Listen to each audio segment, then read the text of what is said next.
Let me start my presentation. As I mentioned, my initial presentation, the first part will talk about the journey towards a smart university. And I'll be talking about responses to these questions. Let me first arrange my... malaki ba yung slide? Kasi I have two monitors in front of me. I just want to make sure that you're seeing okay? Okay, the projection is okay. Thank you. We'll be responding to 5 W's, and these are questions, and 1 H. So the first W is why a smart university, or MSU GENSA. What is a smart university? I'm sure in the discussion last night, you have tried to define what a smart university is, but we will talk about that here. And who? Who are the people responsible for going through the journey of a smart university? And is it for whom and by whom? When should an HEI or a SUC be a smart university? Where should a smart university be? And how will a SUC like you be a smart university? These are important questions for MSU. General Santos, while being a part of the MSU system, you are unique on your own in the area of General Santos and in the part of southern Philippines, in southern Mindanao. So let's ask why. Why should institutions like you be concerned on moving towards a smart university? We know that the fourth industrial revolution has been talking about new ideas, new areas in the sciences, and these are artificial intelligence, information technology, large data, big data. And right now we can feel the impact on this, given the fact that despite the pandemic, we're able to do online purchase, we're able to do online banking, and able to teach our students through this means. I'm able to talk to you through the online platform, so that the fourth industrial revolution, the technologies associated with them, allow us to do a lot of things. And among the areas that this scenario is providing us are shown on screen. In addition to things that we are doing, the industry sector is looking at augmented reality. In fact, Facebook has said that with Meta, the new technology that they're adopting, augmented reality for classrooms can be done. Cloud computing has been introduced about 2 years ago, and in a lot of ways, we're able to put in on cloud the data that we have. And such would have big implications for universities in terms of declogging physical files that you have in your own workspaces. 3D printing, smart sensors, all these things are being looked at by industry, and they expect that the human resources that we produce at the university level, in fact, would be able to respond to these challenges. The 21st century skills. I'm sure a lot of you had attended webinars, workshops in regard to the framework that has been proposed for universities and schools to embrace the concept of smart universities. So that in addition to core subjects, the domain areas that you teach, whether that is in science, in English, in social sciences, there are competencies that we've got to develop amongst our students. And these are the 4 C's: the critical thinking and problem-solving skills of students, communication, collaboration, creativity, and innovation, the digital literacy aspect, and career and life aspects that contribute to lifelong learning. What is a smart university? Hearing you during the Q&A, I noted that you have good concepts, but let me clarify that Albert Einstein said, we cannot solve our problems with the same thinking, with the same traditional model of schools, with the same traditional model of classrooms, the same thing that we used when we created them. And we need to develop a new concept, new models, and identify unique feature systems and technologies for the next level of the evolution of the university. And that evolution hopefully should lead us towards smart university. What does SMART mean? SMART stands for an acronym that define in words what these are. S for self-directed and for motivated. A for adaptive, R for resource enriched, T for technology embedded education. So that to say that you are a smart school, a smart university, you are self-directed as a university. Your people are self-directed. Your leaders are self-directed. Similarly, they're motivated, they are adaptive, they are resource enriched, and the learning space is technology embedded. And people are comfortable with technology as they use them for their work and for learning. Let's look at the education delivery system. We know that students are inputs as we see in the long term their contribution to the community. So that the school itself is like a production, a factory model where the process is ensuring that the students who come in are trained so that penultimately they graduate to be quality inputs to industry and to the community. So that outcome is measured in terms of how they contribute and how they provide impact to the community. On the other hand, people like you, leaders as well, the curriculum, facilities, research activities, and all the other things that you do to enhance the capabilities of students are likewise considered as input. So that as input, they enhance the production and delivery system, the curriculum from the intended curriculum down to the attained curriculum, contribute to the production system, facilities, IT equipment, etc., and your ideas, your activities on research and extension services definitely contribute to enhancing and capacitating the university and contributing to making the process robust to ensure that you are able to graduate students with quality. Let's look at the curriculum.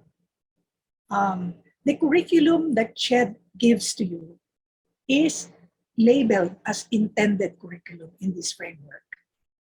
In assessment and studies conducted internationally, they have developed the nomenclature to describe precisely what the curriculum does in the school system. So that intended curriculum, when you develop your syllabi for the different subjects and operationalized at the classroom level, that one becomes the implemented curriculum.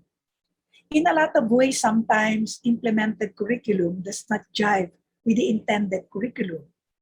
Take note that given the pandemic situation, in the case of DepEd and the universities being autonomous, have defined what are essential learning competencies that have to be developed so that the intended curriculum has been modified to suit the requirements of the context, which is the pandemic context in the lives of the learners.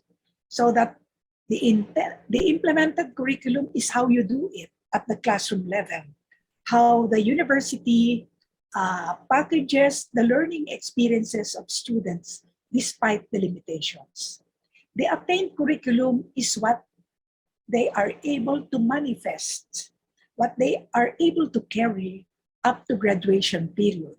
So that this is the set of competencies that I graduate, if I'm a graduate, that is the set that I carry when I apply, maybe as a teacher at DepEd, maybe as an engineer in a company in Mindanao, maybe as a fisherman if I decide to be a fisherman with my own people. That's the set of competencies that I carry. The achieved curriculum is beyond that actually. It's the impact that the graduates create in the industry sector, in the community where they serve. So what is the feedback being given by industry right now? Given the fact that with the fourth industrial revolution, actually moving on to the fifth, as they would say, that the competencies of the students, the graduates from the universities, do not align, are actually not aligned with what they require right now for the demand of the fourth to fifth industrial revolution. Because if they are talking about meta technology, if they're talking about artificial intelligence for farming, for fisheries, are our graduates possessing that kind of competency? So industry sector is saying, tinetrain namin ang mga tao nyo kasi kulang pa. Tinimbang, ngunit kulang.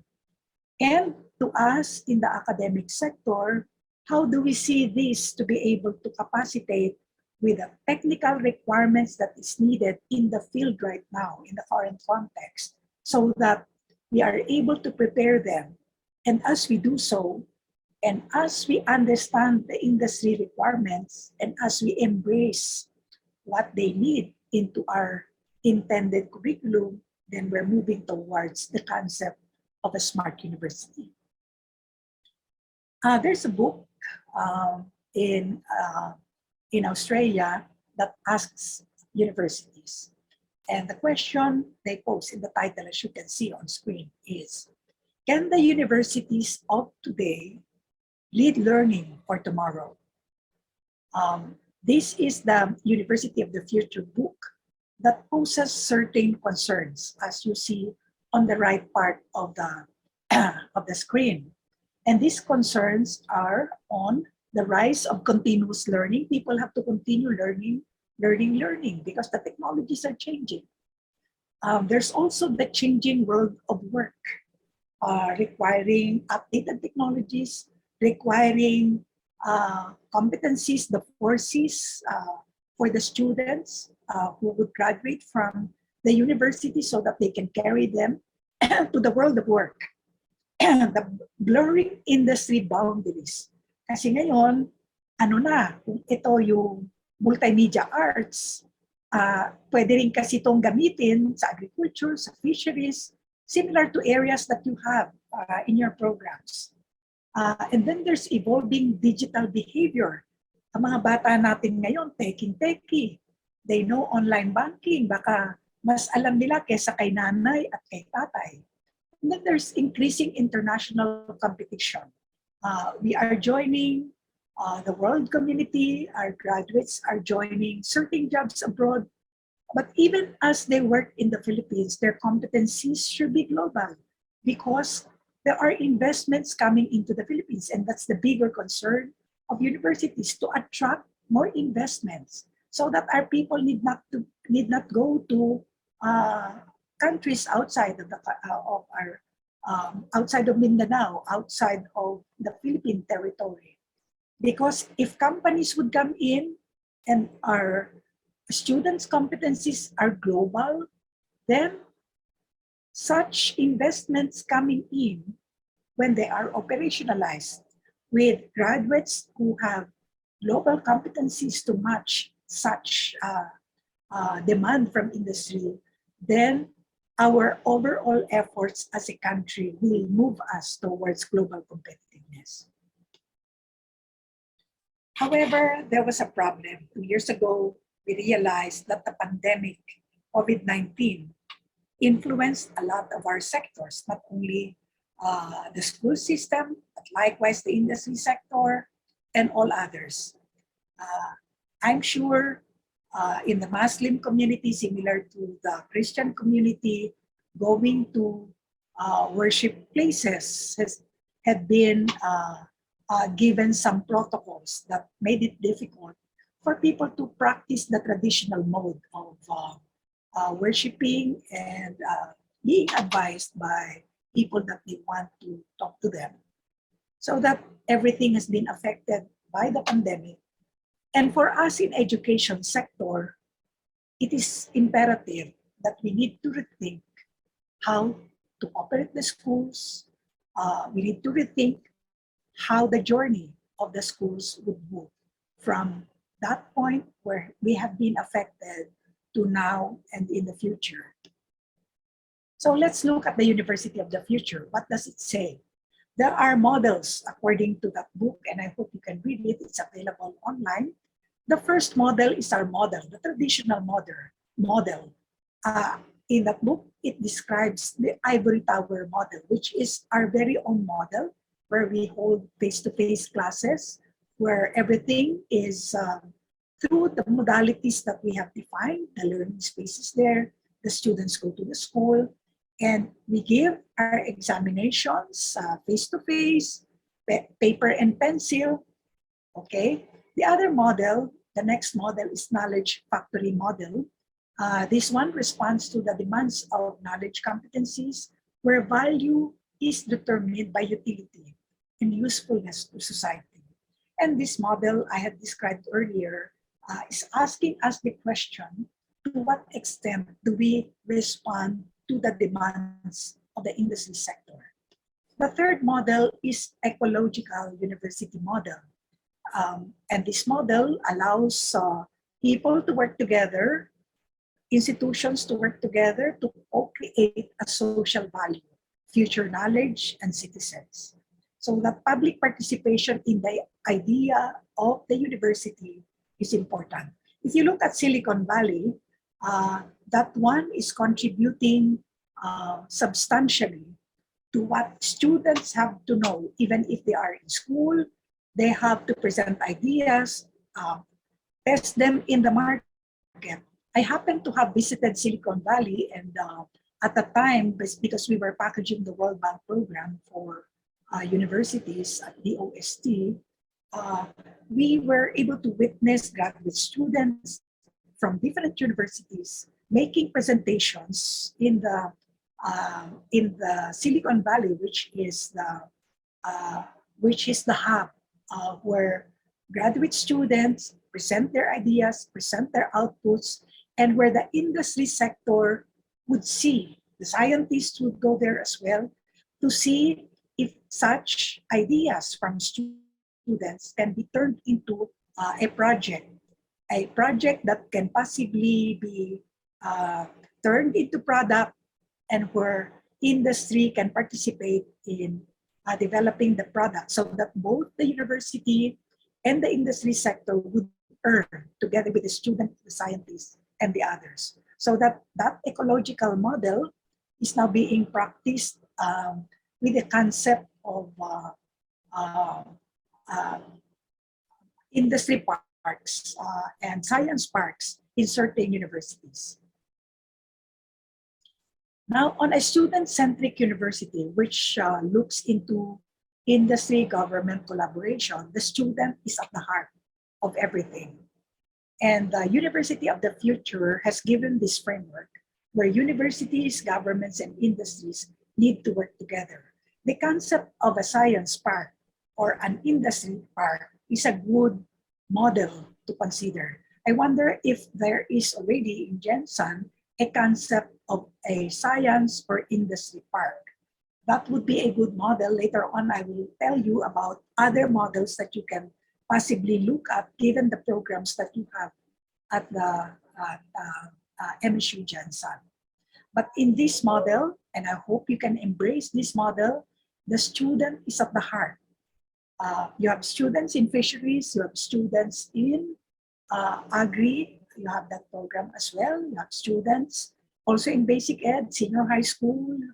You have a teacher education program, you have a business education program. It would be nice to put the concepts together in a cross-collaborative manner so that you benefit as an institution and definitely your students benefit because of an innovation that you can do on the platform of cross collaboration and others. I will be explaining that later. What industry needs right now are adaptive workforces, people who can educate, people who can look at large frame patterns, do complex communication in various ways, and basically a liquid for workforce that is able to do a lot of things and have emotional intelligence, and they should have adaptive and flexible minds. These are the demands of the fourth industrial revolution.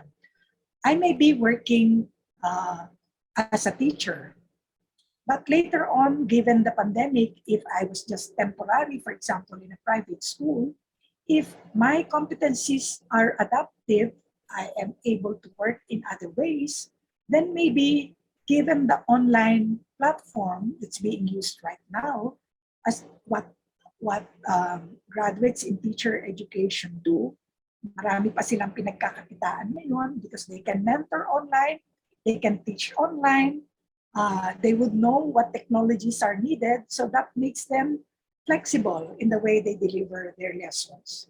So that's what we need in all areas, even if you talk about accountancy, business, engineering, and others.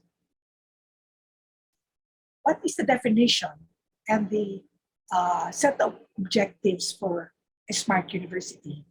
At the center, you see the traditional school system, and the smart university or smart school should move towards being self-directed. And it's able to expand in terms of time, given the fact that it can make use of cloud technologies where it can store concepts of students, discussions of students, lessons of faculty, and others. And it can move as well towards motivated students, motivated faculty members. And on this particular area, we're looking at the expansion of educational methods, pedagogies. Right now, when we talk about pedagogies, the emphasis is on heutagogy. What is heutagogy? It is self-directed learning. It is the student that should indicate what he wants. I want to learn about parallelogram, about parallel lines in geometry. Can I find it online?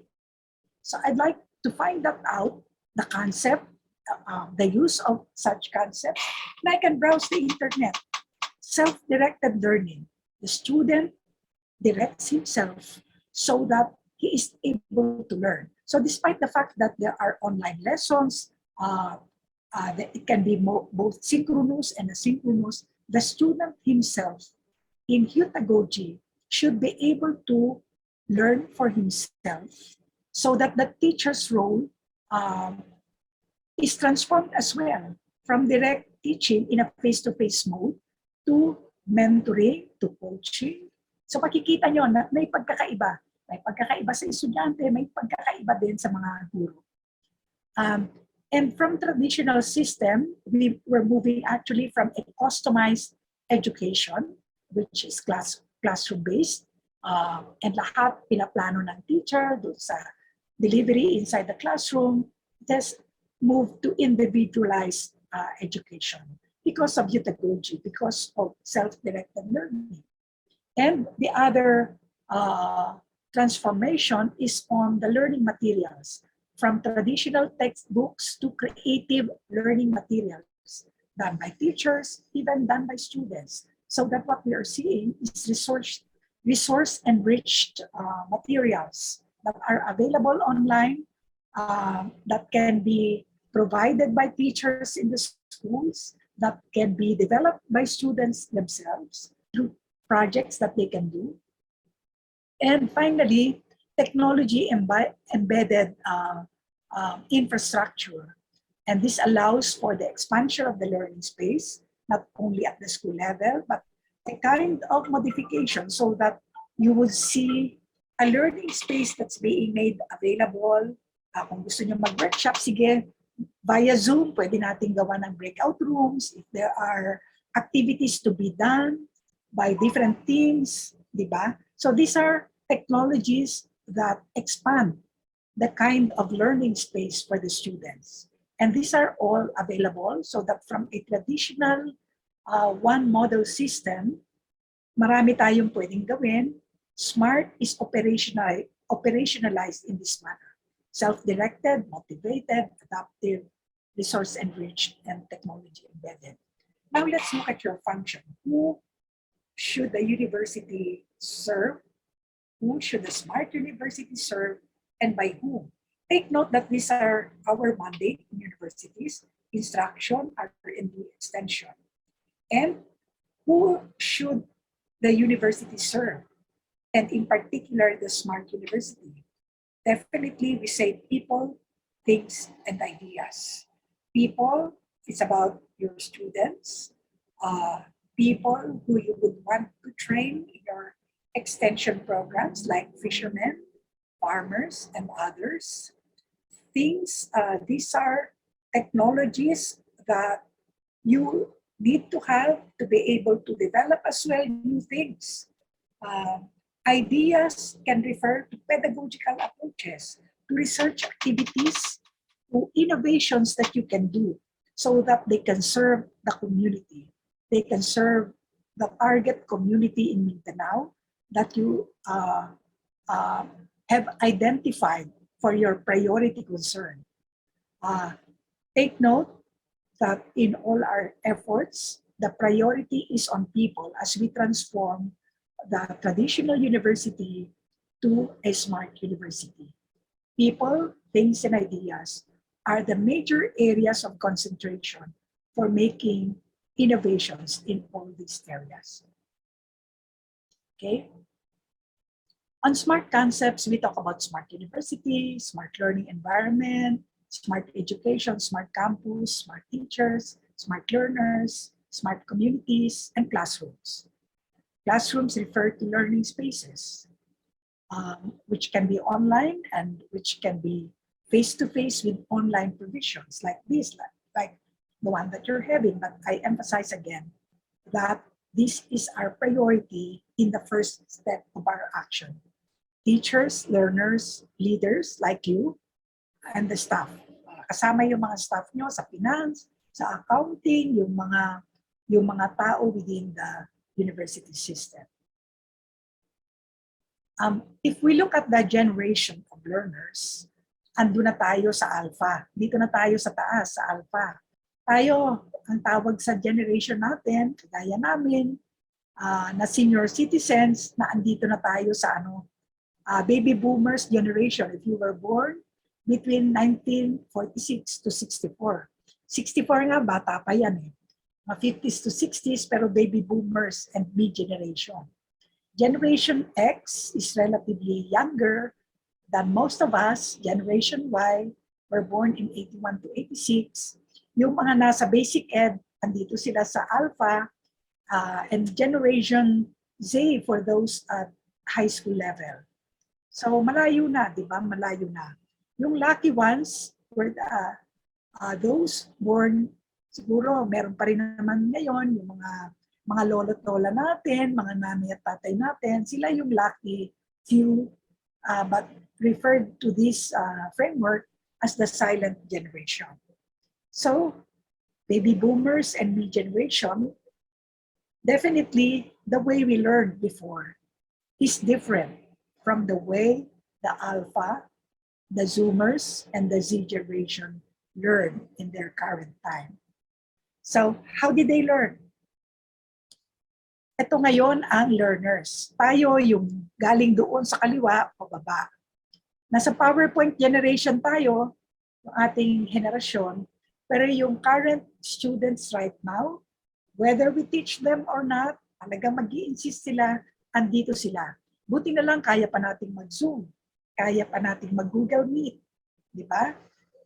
And the universities are providing for LMS because this is the environment for learning of this generation. And maybe in the future, uh, what the meta what the meta technology will provide will be their platform for learning. But this is where they are right now.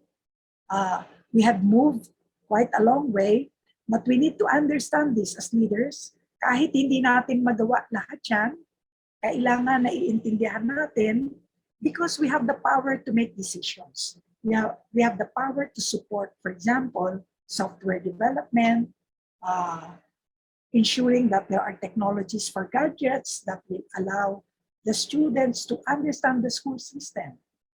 Okay? That's how they learn. And for developing a smart university and the people, at the heart is smart people, smart leaders, smart students, smart faculty, smart technical staff. And they must possess the 21st century competencies, especially the 4Cs. Okay, ano ba yung tinatawag na self-determined learning or smart learning? Everyone should be able to have this and should be able to practice this. One should be having the ability to have openness to learning, the willingness to learn, and the motivation, yung desire to learn. Dapat meron tayo niyan so that we can embrace self-determined learning for ourselves.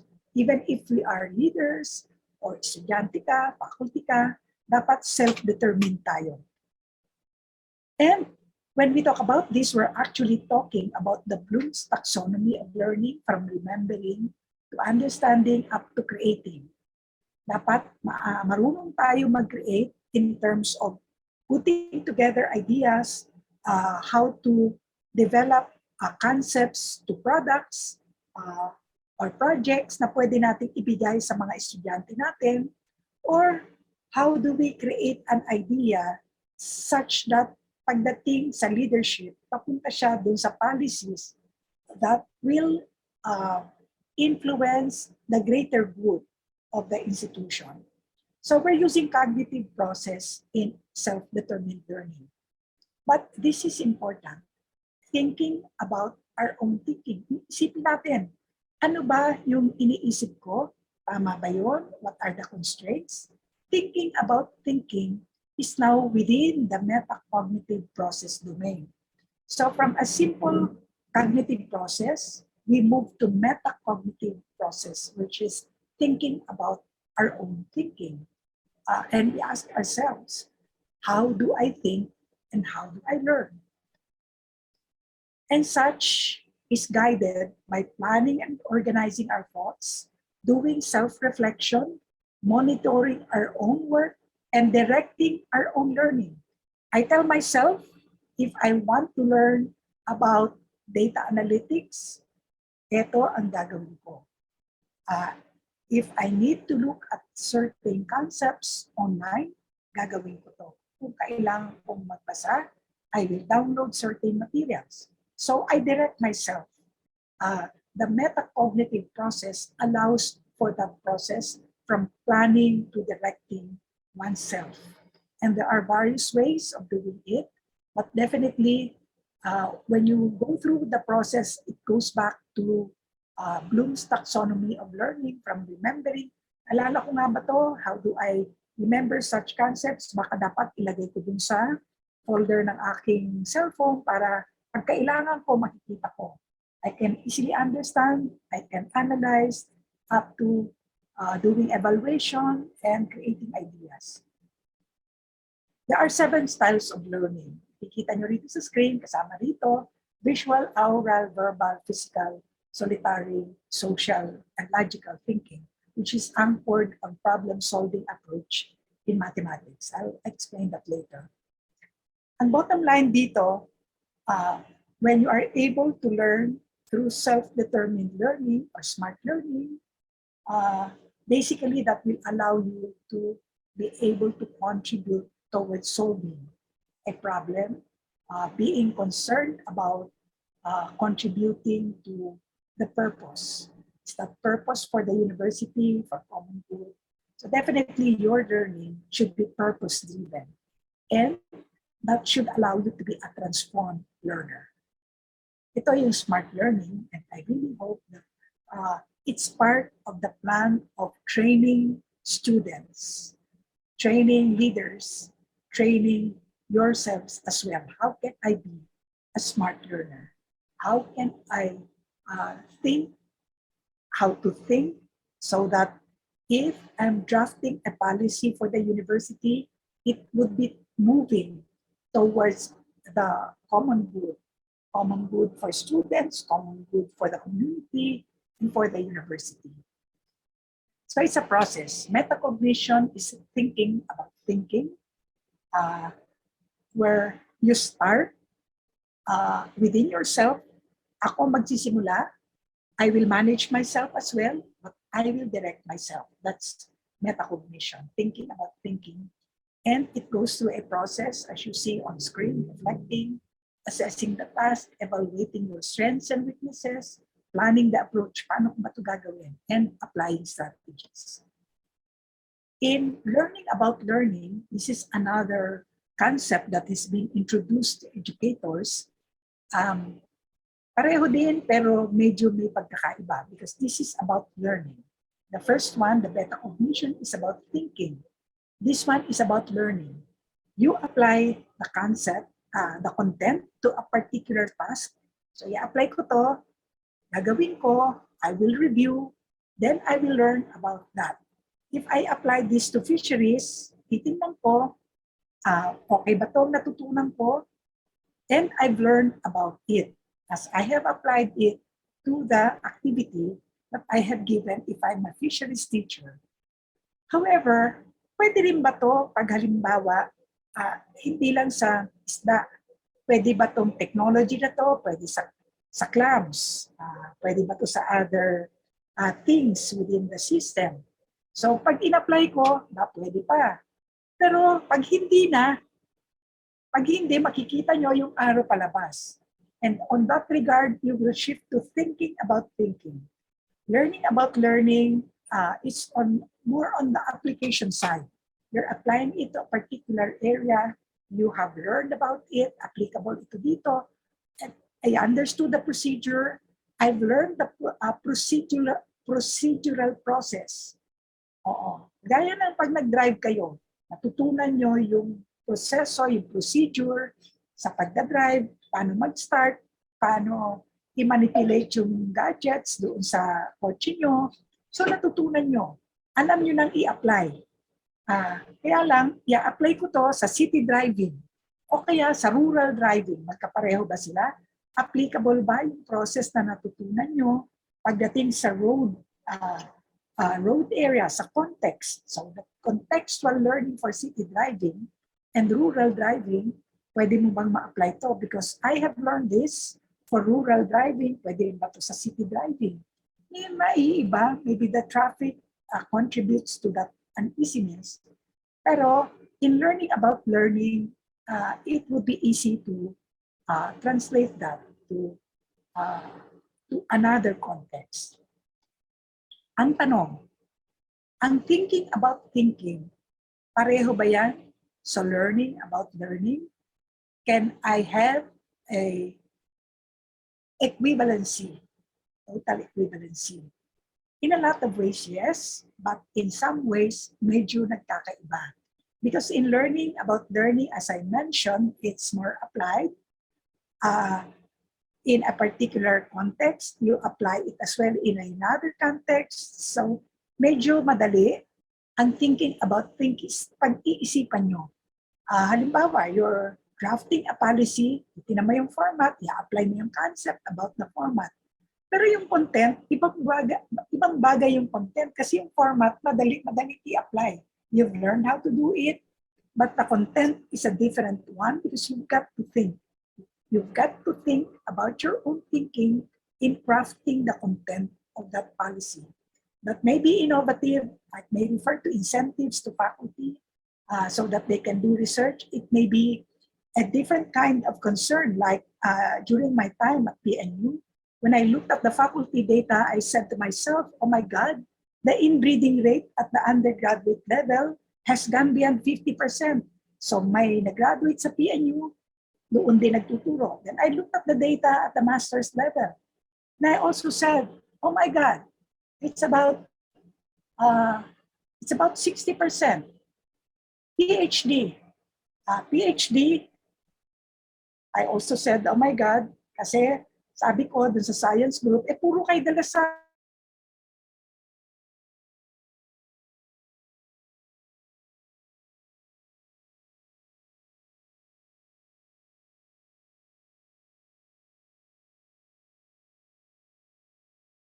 for PNU, when I was able to get funding from government, I needed to create that Asian Teacher Education Network so that ultimately I was able to arrange customized program for the faculty in different areas, partly to minimize inbreeding kasi importante that people understand the culture from other countries, how can they improve the program at PNU given the experiences that they have.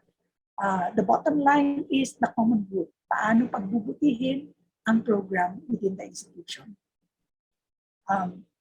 Importante din to, thinking agility.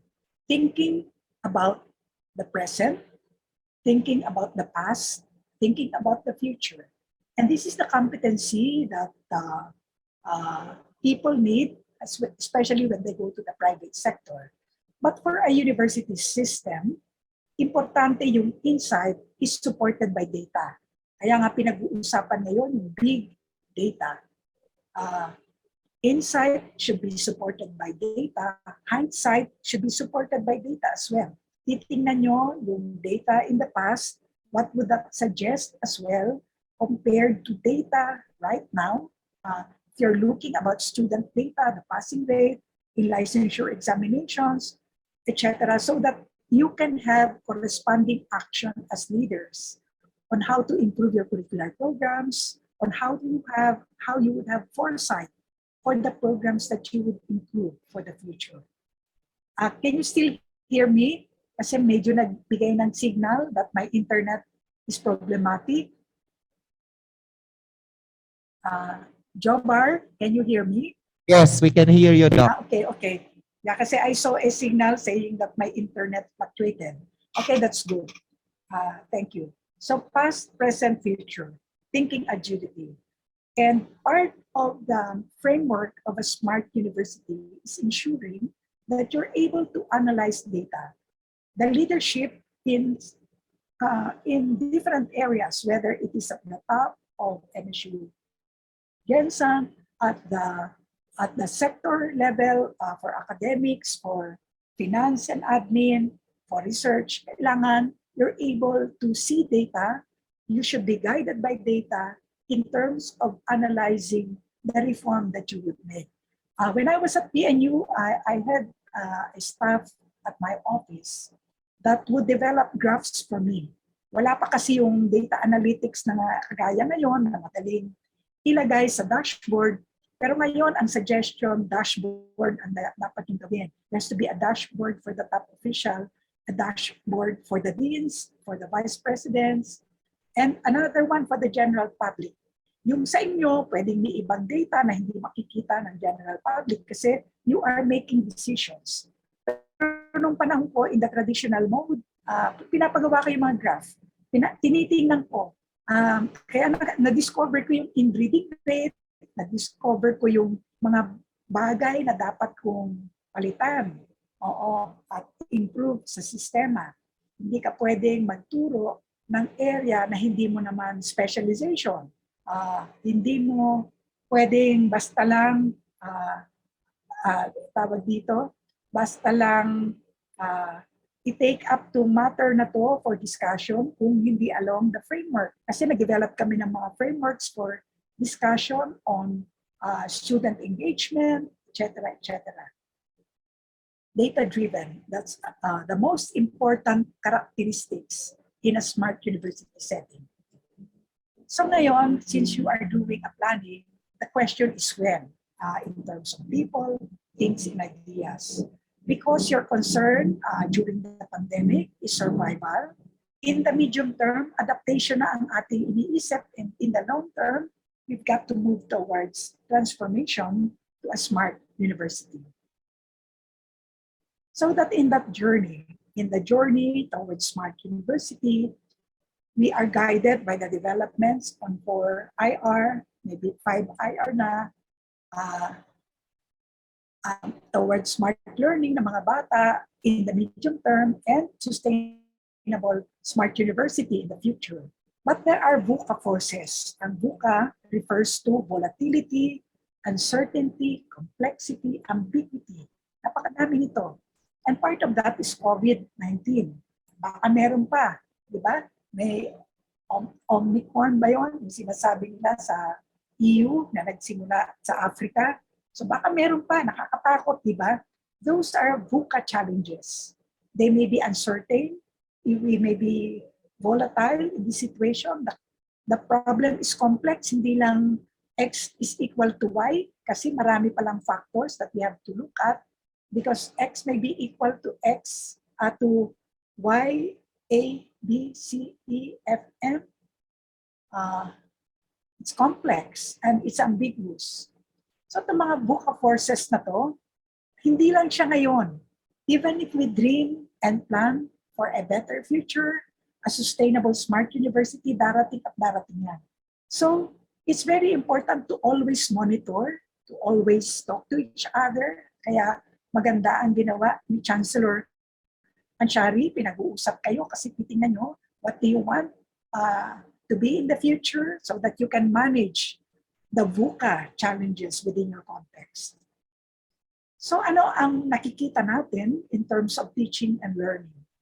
The pre-pandemic is definitely face-to-face. Kahit ang assessment natin is more summative, as the students sit down, you keep the examinations, and at this time, the assessment part is varied.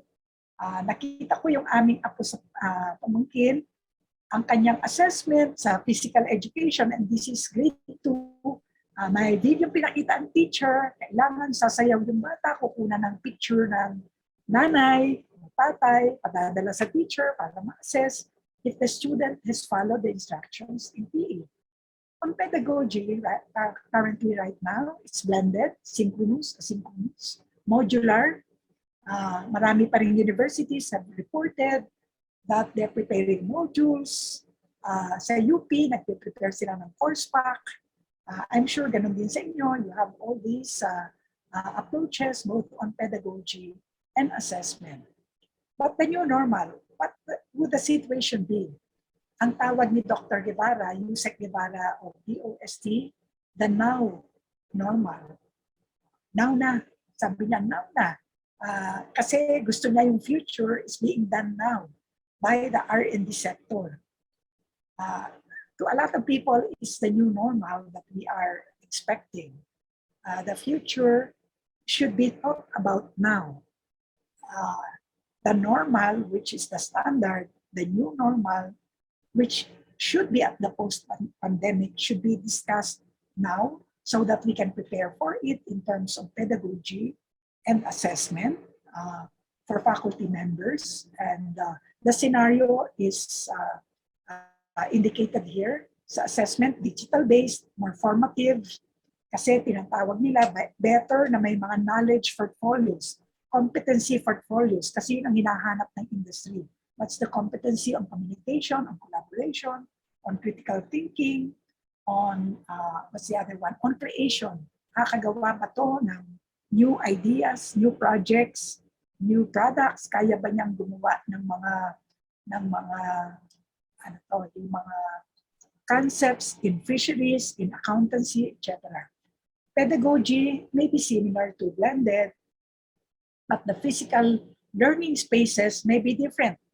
Ang AIM nagbabago na ng mga type ng classrooms, no? Nire-renovate yung second floor to third floor, allowing for learning spaces, because if you follow the protocols on social distancing, hindi lahat ng 40 students, kung gano'n yung number for the MS in Data Science program, 50% ang nasa classroom, 50% outside, so that all the cameras will have to be arranged in the classroom ala ABS-CBN or GMK.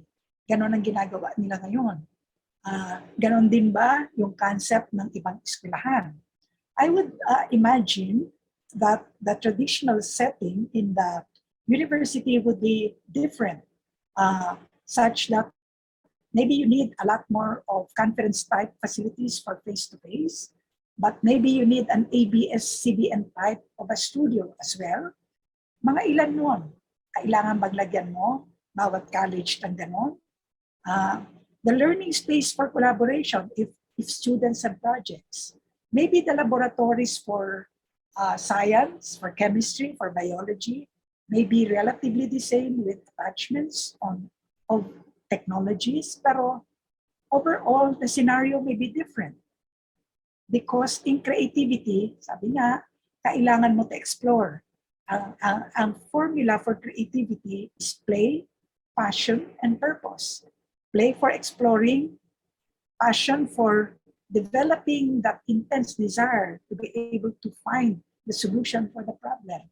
Para kang naglalaro ng piko at ng mga habulan, di ba? Hahanapin mo yung nagtatago. It's play, purpose, play, passion, and purpose. Don't forget purpose because that's the target of any learning.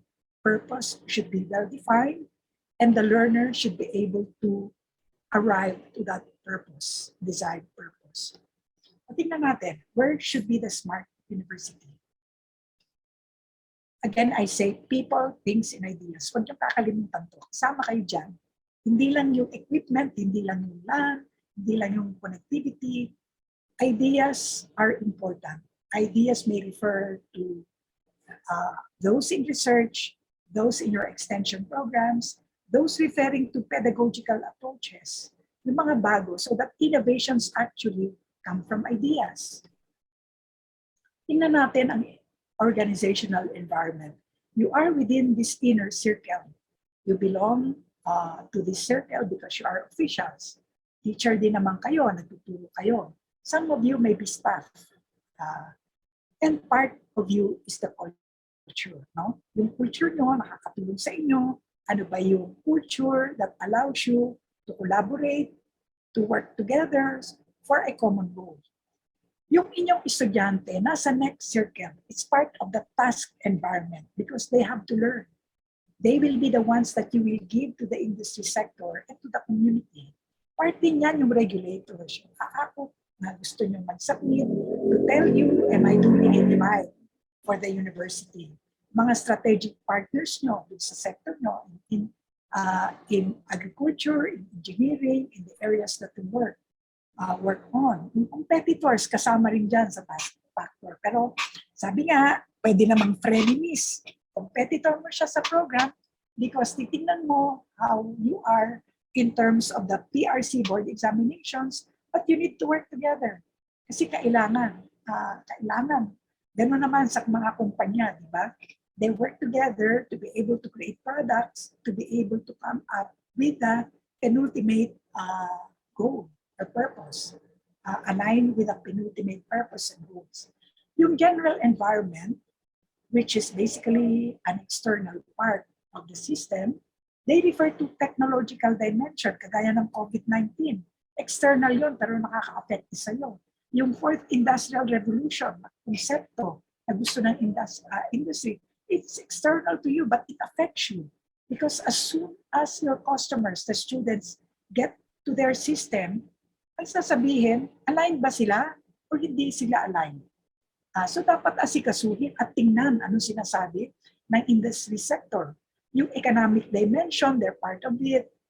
It's part of your external environment. Yung socio-cultural dimension, you need to work together, Muslims with the indigenous people, with the Christian community. Yung political and legal dimension, as mentioned earlier by Vice Chancellor Aragasi, kasama rin to sa tinitingnan kasi nagsusuporta sila sa mga kailangan ng eskwelahan. Yung international dimension, you need to work with them as well. So meron kayong internal environment, merong external environment to the university. Let's look at this. People, things, and ideas. Meron internal. I've given examples here. Merong external. Tingnan natin yung dalawang triggers na nangyari ngayon. The pandemic at saka yung fourth industrial revolution. Marami pa yan, pero Pinili ko lang itong dalawang to. Definitely, maapektuhan ang teachers, maapektuhan ang officials and staff, maapektuhan yung learning space and learning platform. Kasi dati face-to-face. Maapektuhan ang pedagogies nyo, di ba? Affected because of the external environment. Ganon din sa Fourth Industrial Revolution. Ito dapat mag-respond tayo agad. Kasi your how do I say it?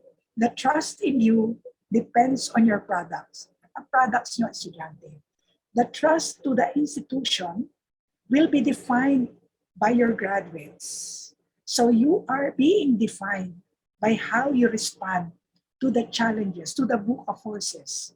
And this would include those that are being mentioned to you by industry, the competencies that they need to have that will be aligned with the requirements of the industry sector. Kaya ang daming aasikasuhin.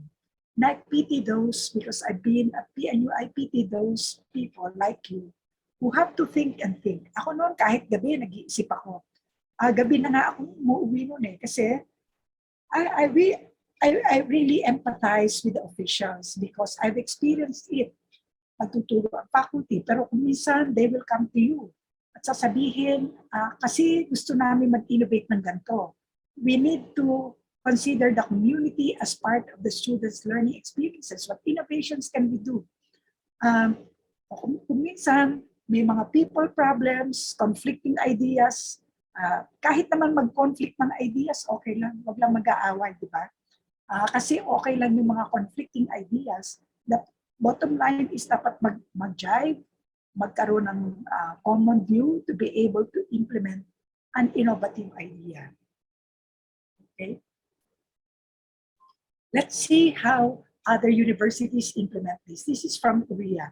Sa kanila, yung concept nila ng Smart University, may shuttle sila that's connected to a system, yung information on the schedule of the bus. Kaya kung ako ay pupunta sa school, makikita ko sa cellphone ko, may information yung schedule ng daan ng bus dun sa bus stop na malapit sa akin.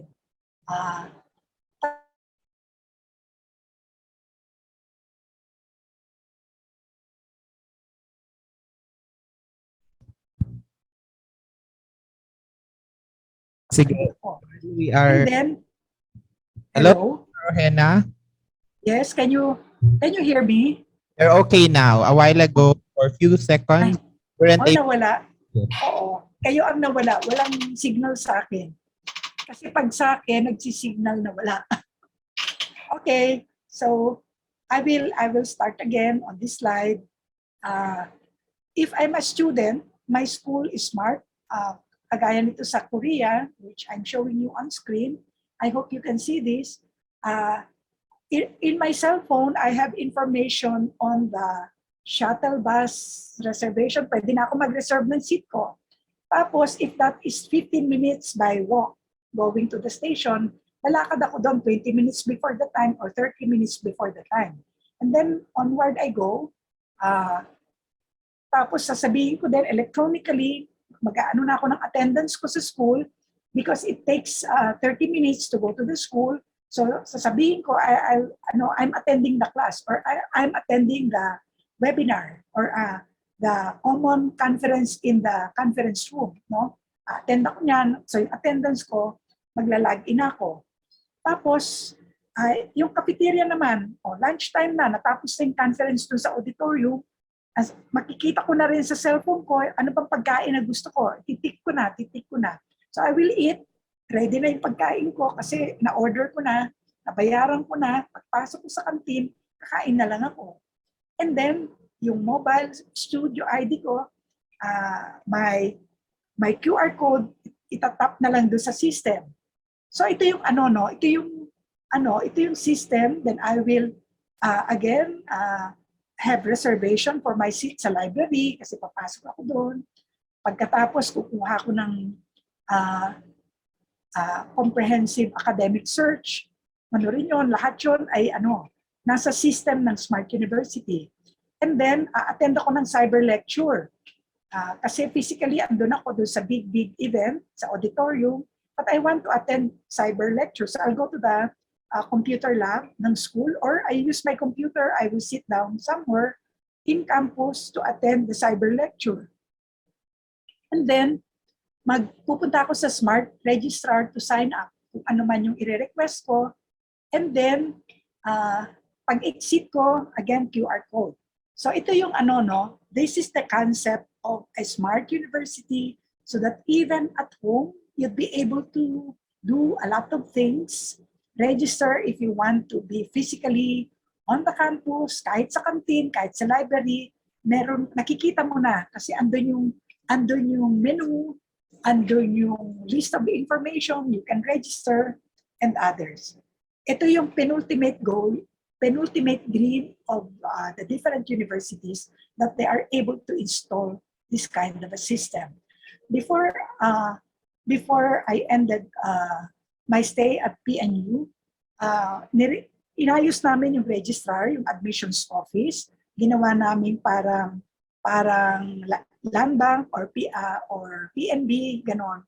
Na parang bangko, may screen, titingnan ng estudyante, meron kang parang yung may slip of paper, makikita mo kung ano yung number mo, so that kung malayo pa siya, pwede ka munang kumain, magmerienda, mag-coffee sa kantin, may number ka, pero dapat sa kantin nakikita mo rin yung sa monitor, kung number 46 ka, number 12 pa lang naman, so okay pang mag-coffee, pero pag malapit na, takbo ka na dun sa registrar's office or sa admissions office. So importante yun, how we plan within the campus, if people are physically there, ano yung system natin to analyze the movement of people, so that you can provide spaces, hindi lahat magka-cramp sa registrar, hindi lahat na andun sa admissions office nakapila, tapos tambakan yung dami ng tao, traffic, pwede naman nilang ma-monitor,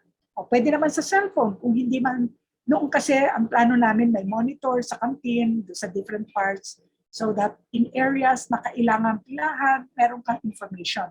But that's possible right now in cellular phones, no? So yung mga plano pwedeng mabago, pwedeng pag-isipan, pero yung pinag-iisipan together ng mga tao within the university. How will a SUC be a smart university? Pwede ka bang maging smart university? Pwede bang marami kayo? Definitely, I say yes. Mas maganda kung lahat ng mga universities sa Pilipinas would be smart universities in their own right, in their own programs. So tingnan natin, what are the three components? There has to be interactive management solution, learning management system, also yung student information system as shown earlier using the Korean model. Ano yung expected benefits dito? We need to have increased interactivity, personalized learning, efficient classroom management, better student monitoring. Ito yung mga important elements. So that pag tinignan natin yung smart education framework prepared by IBM, there are different models. By the way, makikita nyo sa literature on smart universities, may mga different models. In this particular model developed by IBM, merong research storage system.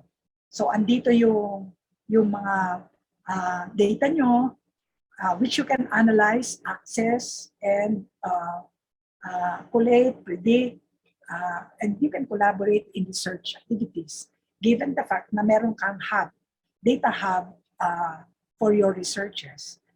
Meron din namang hub for students, so that yung relationship model mo, to be able to attract, maintain, and retain students, you have information on such. And classroom on the cloud, kasi yung iba will participate in the lesson online. Yung iba nasa classroom, pero a lot of students may opt to be online kung lecture lang naman at walang physical activities, walang laboratory work, no? So that ang challenge doon, ano yung activities nyo, ano yung preparations that the faculty will have to do, because classroom will be on cloud, will be online, in a much better way than what we're doing now. And then on institutional optimization, kasama dito yung cloud services, shared services, automation, standardization, virtualization, consolidation, and then yung traditional IT. And there's physical management as well. So that ang importante, depende sa design that you would want to have. You've got to have a data hub, a system that allows you to maintain data on students, on faculty, on a lot of areas. Kasi kailangan nyo siya sa accreditation. Kailangan nyo siya na yung data nyo from admissions to registration, pagdating doon sa bayaran ng tuition, pagdating doon sa ibibigay mong data to CHED. Kasi di ba, kailangan ka mag-collecta for unit pass. Kailangan yan in an organized manner. You are able to conceptualize how you want to do it. This is just one of the models.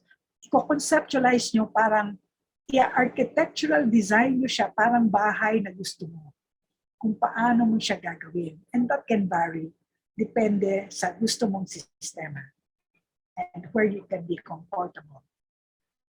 For a sustainable smart campus, asikasuhin natin yung learning activities, yung security aspects. Kailangan bang naka-barcode or naka-QR code at the start? Will they use their IDs where provision for QR code is there in the ID? Or smartphone? Okay na ba kung smartphone ang panglagay doon sa security machine when students enter? Do you allow for better mobility within the campus? On administration and governance, to what extent would you allow for online provisions, virtual transactions, and others? The environment and efficiency, the lifestyle for education, ano yun? Pwede bang 50% online or baka 75% online? Yung mga practicum, ang talagang physical, ang supervision ng mga teachers. Pag-iisipan lahat to. Pag-iisipan kung ano yung architectural design of each one of these. So that, nakikita ko nga, if you embrace online learning to a large extent, noon kasi gusto natin maraming building, maraming gano'n, ano? Ngayon, pwedeng hindi na gano'ng kalaki ang iyong pangarap sa infrastructure. Kasi yung infrastructure mo will require more of technologies and how you are able to transform this to a sustainable smart campus. Kasi you'll be helped a lot by technologies. Baka doon natin pagpaplanuhan. Nakakita ako sa Taiwan, there was an opportunity for us. Ito medyo matagal na, pero may smart classroom na sila. They have a common laboratory on the farm. Kasi meron silang one product system. In fact, 2 universities were collaborating at that time. May big hectareage of lots. Kunyari dito, puro tomatoes, doon sa kabila, yung mga mushrooms. Pero doon sa farm, merong mga tent. Kasi andun ang laboratory sila, andun ang mga equipment, gadgets, ganyan. Makikita mo yung robots nila, they have implemented cross-disciplinary programs. Kasi yung robotic farming, yung kanilang robots would go around the farm, may naghuhukay ng lupa, kasi yung robot didiligan din ng tubig. Pagkatapos lalagay yung seedlings, umiikot yung robot. Yung mga estudyante, inaaral nila yon. Yung all aspects about the engineering part, andun yung mga bata. Yung about seedlings, andun yung mga bata. Tinitingnan yung to what extent yung water content kailangan ilagay ng robot. So yung mga different disciplines are working together so that they're able to ensure that in farming technology, they have the equipment. They have people knowledgeable about yung specific content requirements, water.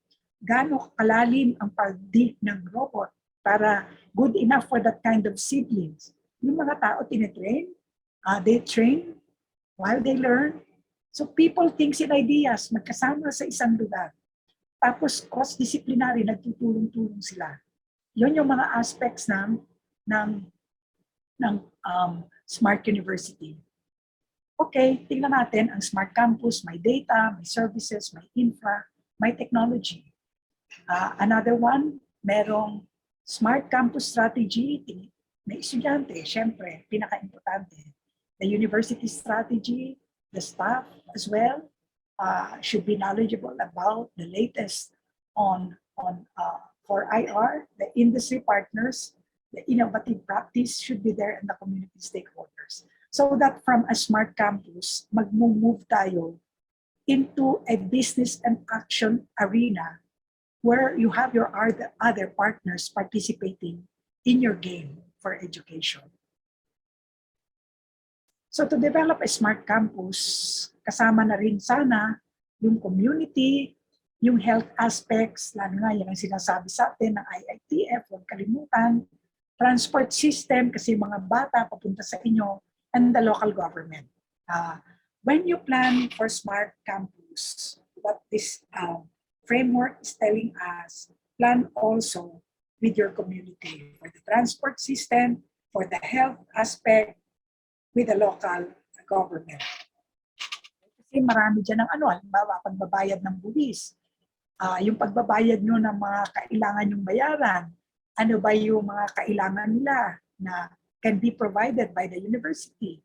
In your extension program, to what extent would you be able to partner so that you can take care of the farmers' needs, the fishermen's needs, kasi yun ang programa nyo. Okay?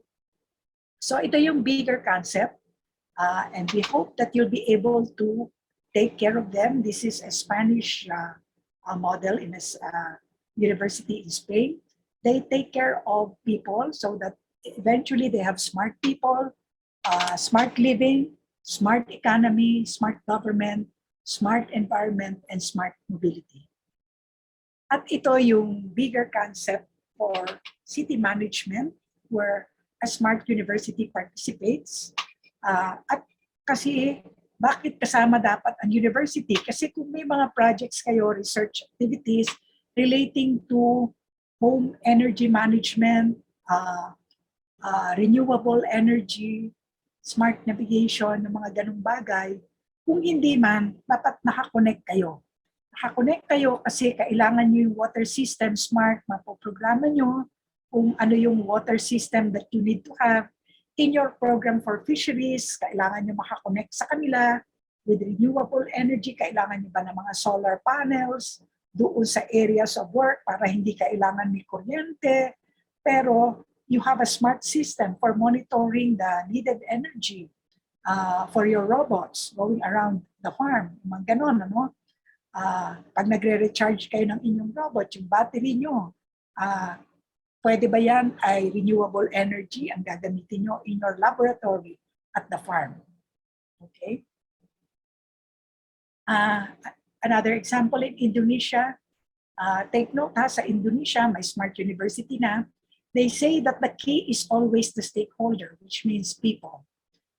So that they take care of people in all these indicators as shown on screen. Smart people, smart economy, smart environment, smart government, smart living, and smart mobility. Pareho din ng university in Spain. But they make sure that they have indicators for each one of these that will guide them in analyzing whether they are on track. Are they on track for smart people, for smart economy, for smart governance in school? Okay? Isa pang recommended platform, dapat may CCTV kayo, lalo sa security, sa classrooms, gano'n. Sabi ni Dr. Esther Garcia sa akin noon, initially sila nung hindi na nila napagtuunan yung security, nawawala yung mga mousepad, minsan nawawala yung mouse sa computer lab nila, kaya they had to ensure that there is security in the ICT lab. May mga sensors, may mga touchboards. By the way, dun sa Asian Institute of Technology, because when I was at DOST, I packaged a program for DOST people to go to that campus in Bangkok sila, yung mga mature people, kasi mature na to, nagma-masters, there is a dormitory which is within 20 to 30 minutes walk to the labs uh, in the in the academic area. Doon, bibigyan ka ng orientation. Pero pag gumawa ka na ng experiment, no, kasi may ginagawa yung mga EOST people noon, being students on campus, wala naman silang teacher dun sa na nakabantay. Kasi may security room so that pag dinikit nila yung ID nila, nare-register yung time when they came in, nare-register yung time when they went out of the lab.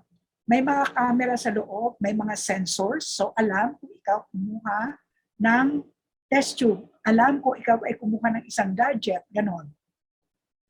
So that you can do your experiment. You can do an independent study. You can practice self-determined learning in your research activity. That's a smart way of doing things. Hindi mo kailangan bantayan. Although in the traditional model, gaya nung ginawa ni Dr. Joseph Dio when she was director at Philippine Science High School System, I was a member of the board then of PSI. Meron silang, kasi mga bata, high school students naman sa PSI, Iloilo, may nakabantay lagi na mentor kung ang mga bata, they have to register, they have to inform the lab na they want to do a monitoring of their experiment at 10 p.m. in the evening. So may magbabantay. That's a traditional model, but they are not prevented from doing such because it's part of the procedure in their experiment.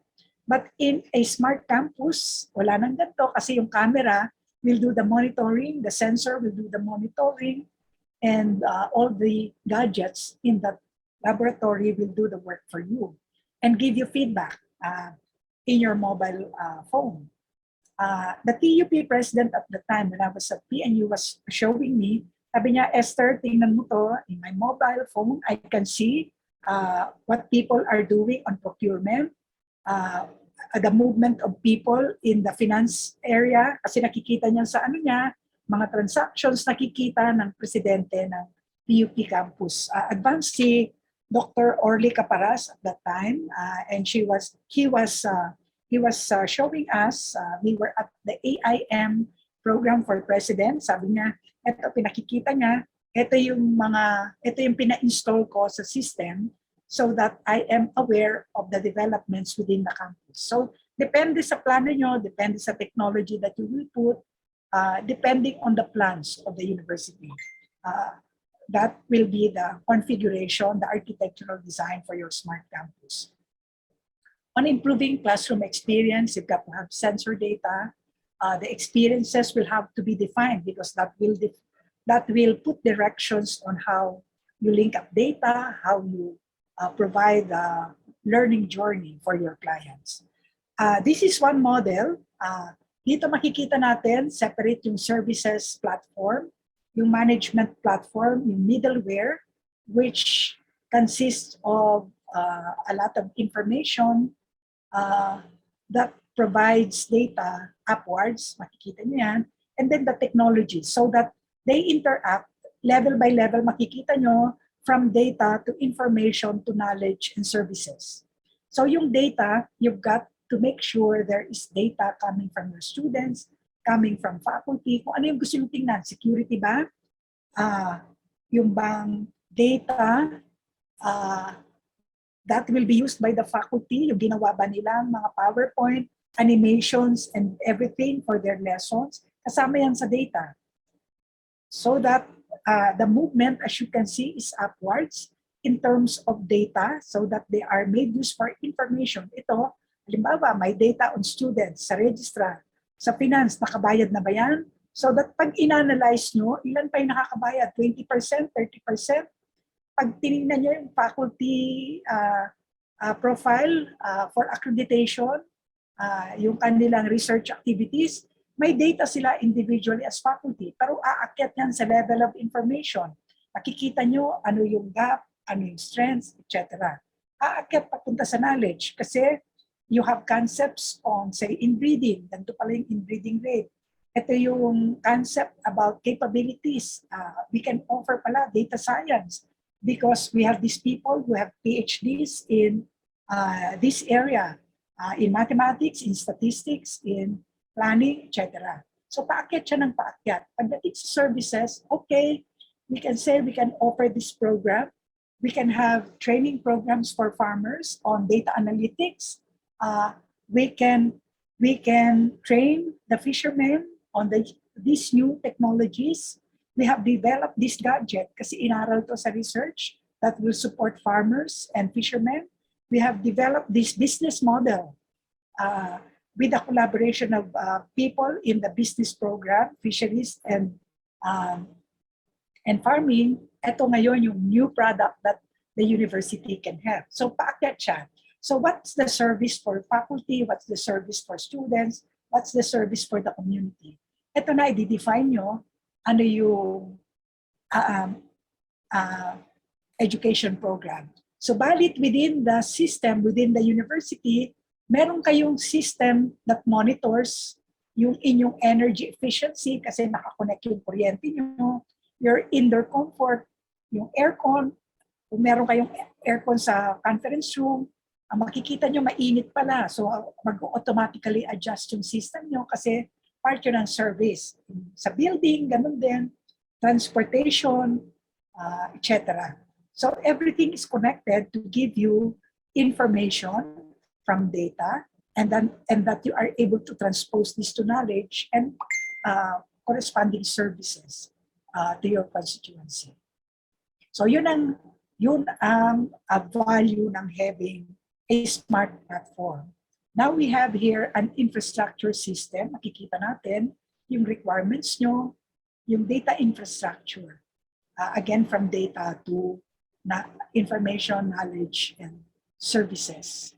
So that dito, makikita nyo may device domain, ano yung ginagamit nyo, may sub-data platform where you are doing the analytics, yan makikita yung statistics from the data, and then that's going to paakyat for the use of the data. Magkakaroon ng data analytics, ito ay dinidevelop. Sana, in the long term, matidevelop nyo on your own. Maybe initially, magpapatulong kayo, but if you are able to develop your capability, later, yung system nyo will feed towards metering, transportation, lighting, location, etc. Okay? So maraming pwedeng asikasuhin. I'll skip this, pero ang sinasabi lang natin dito, yung data analytics, halimbawa, may correlation yung environmental conditions sa inyong auditorium with indoor temperature. If you want to control that, sa system, makokontrol siya. Pagdating sa big data analytics, makikita nyo kasi yung system nyo can give you information visualized in this manner, like graphs, no? So maganda ang big data if they can be put into visualization. Lalo na kung ito kasi big data analytics in terms of yung temperature dun sa university that I looked at, which is in Spain. Pero kung ito kunyari, big data on farming, on fisheries, tapos ma-visualize ang data at ma-understand ng farmer. Dapat pala ganito, kulang pa yung water system para dyan sa ganyang product. Kung sa fisheries naman, kailangan pala mag-adjust sa feeding system dahil ito ang resulta. Ito yung value ng data analytics kung matutulungan kayo doon sa mga ginagawa niyong proseso for helping the community. Bottom line dito, there is instrumentation, which means capturing and filtering data for timely purpose. Interconnected kayo, yung data nyo are linked to people that process the data and put them into system. And there is intelligent system, which means using AI for analytics, artificial intelligence. It will allow you to forecast, do forecasting, to to be creative, and to make decisions. So that the data on students can have appropriate instrumentation. Pwede kasing yung mga bata, lalagay nila, update nila yung data nila sa cellphone. Yung mga alumni nyo, if you'd like to know whether they are properly placed in industries, they can update their information through their cell phones. Tapos yung papasok sa system nyo. Your instrumentation system allows you to capture the data from alumni, from the students, yung faculty rin, i-update nila yung publications nila, yung kanilang research activities, yung networks nila in other countries because that's valuable to you. The networks that they are able to connect with in a conference that they attended in the US, in Saudi Arabia, in Singapore, and interconnected yung data so that when you want to look at data on networks, data on research activities, kasi sabi ng DOST sa region nyo, there is a funding that will go to data analytics for farming. Tapos, edi, meron palang ganun. You are able to see your faculty networks in agriculture on aspects that will help you prepare a proposal for that. Diba? Para makakuha kayo ng funding sa DOST on a priority area that will be good enough for General Santos. And you're able to do the analysis and you're able to package the proposal that allows you to grow in your research activities, that allows you to generate income, generate networks. Kasi pagkasama kayo dun sa network in that particular research area, your network for academic programs also increase. So yun yung mga positive things that can happen to the university. So that if you're able to connect instrumentation, your connectedness, and intelligence, that will contribute to you being a smart institution. So these are the smart solutions, but you need to ensure that you have people able to make use of technologies, equipment, and others. Bottom line here is data leading to information, leading to knowledge, and wisdom. There is a book that you can possibly read. It's a book on smart universities. It has a lot of information on how to proceed with curriculum, with pedagogies, with equipment that you need to have. But definitely there's a latest on the web. But this is quite comprehensive in terms of contributions from different universities. Okay, ang ating action is making sure we're able to acquire data, manipulate data, store data, process data, and visualize data so that we would have appropriate knowledge to make decisions for a smart university. How do we organize our thoughts? Maraming yan. Maraming data similar to what you see on the left side. We've got to ensure that we define our inputs, the processes, the outputs, the outcomes. Yung estudyante, ang inputs, how do we process them? Yung data nila, how do we look at the outputs? Ano ba ang outputs desired from that for decision making and for outcomes? So titingnan natin lahat to. Paano natin i-arrange ang data nila? Paano natin ipoprocess? Gusto ba natin yung data ng estudyante, gagamitin natin for accreditation? Yung data ng estudyante, gagamitin natin for healing CHED para sa Unifast.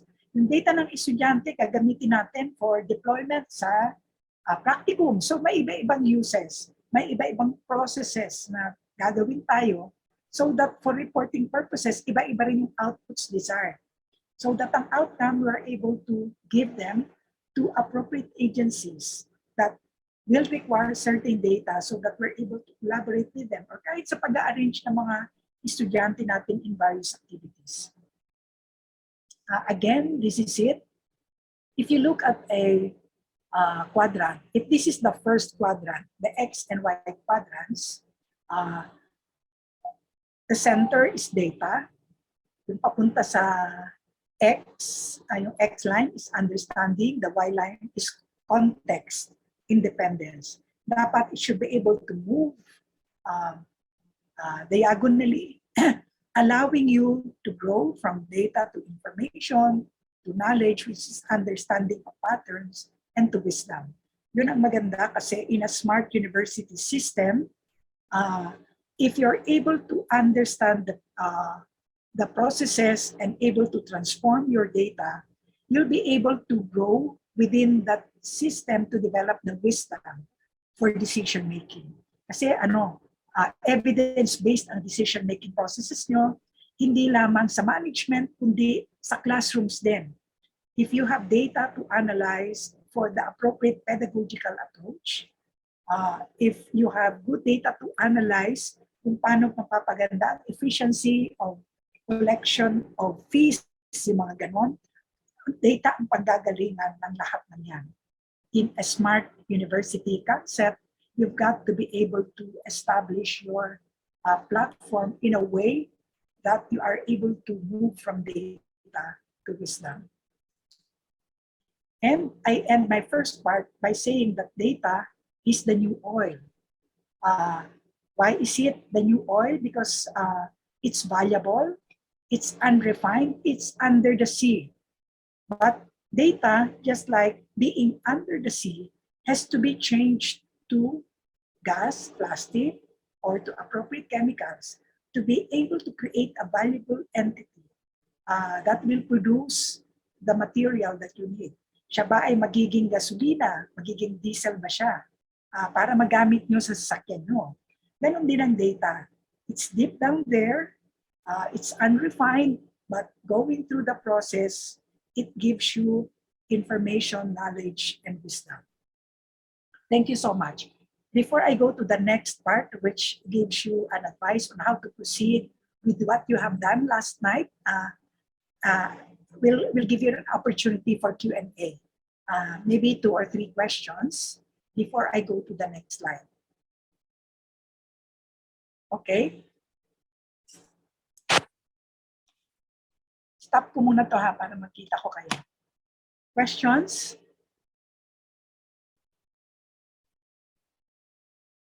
Jobar, nakikita ba nila ako?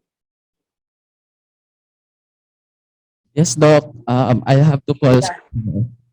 Can they pose questions that I can answer? 1 or 2 questions kung meron. All right, sige. Thank you for that, Dr. Ojena. So I'd like to request our participants kung may tanong. I think marami nang nagre-raise hands. Director Ma'am Bebs. Yes, I'd like to answer first the questions kasi may second part ako on how to proceed with your planning work. Thank you. Very much, ma'am, for a well-delivered and insightful presentation. I just would like to ask, if we migrate to a smart university, do we need to be ISO and ISA certified? Those are important kasi ang ISO will define the processes. So mas madali kayo makapag-transition to a smart university if you are ISO certified. Kasi inaayos niyo yung proseso nyo sa bawat unit ng university. Sa government required na yan. Kung nasa DOST ako, a long time ago, nag-ISO na kami noon. Mahirap, alam ko ang proseso, kahit sa PNU nag-ISO din kami. Mahirap din. Siyempre sa una, nagkakainisan ang mga tao, and that's natural. Pero talagang, if there is an ISO system, lahat-lahat kasi you will be able to define the processes, and it's easier when you have a manual for operations on specific areas to transition to a smart university. Thank you. I think Bicaf Aragase has a question, and then Dr. Banal. Yes, Bicaf. Thank you, Dr. Jobar. Thank you to our very own guest, Ma'am Ohina. Ma'am, was there a comparative study conducted looking at the difference between a private state university and a government university? Because I am considering that there may be some legal implication that may be serving as an obstacle for a state university like us that we have to address it. Otherwise, we cannot move on. In fact, I am intimating with our chancellor. Sabi ko, pari, dapat sa Board of Regents natin, there should be a resolution to be adopted by our board mandating all the campuses of the system because ma'am, in this Mindanao State University is like UP. We have even campuses strategically located in Mindanao. So sabi ko, may mga policy decision that we cannot, we're not totally independent from the system. So sabi ko, pari, I think university system has to look into in adapting this smart university as a new mantra of the university. So my question ma'am is, meron ba nagawa na, sige nga sa private university, ito yung mga common problems encountered, pero sa government, ito naman yung mga common na problems. Ma'am, thank you. Yeah, walang study pero maraming orally articulated. Merong mga pinag-uusapan in fora. Kasi yung pag-policies kasi that's explicit knowledge.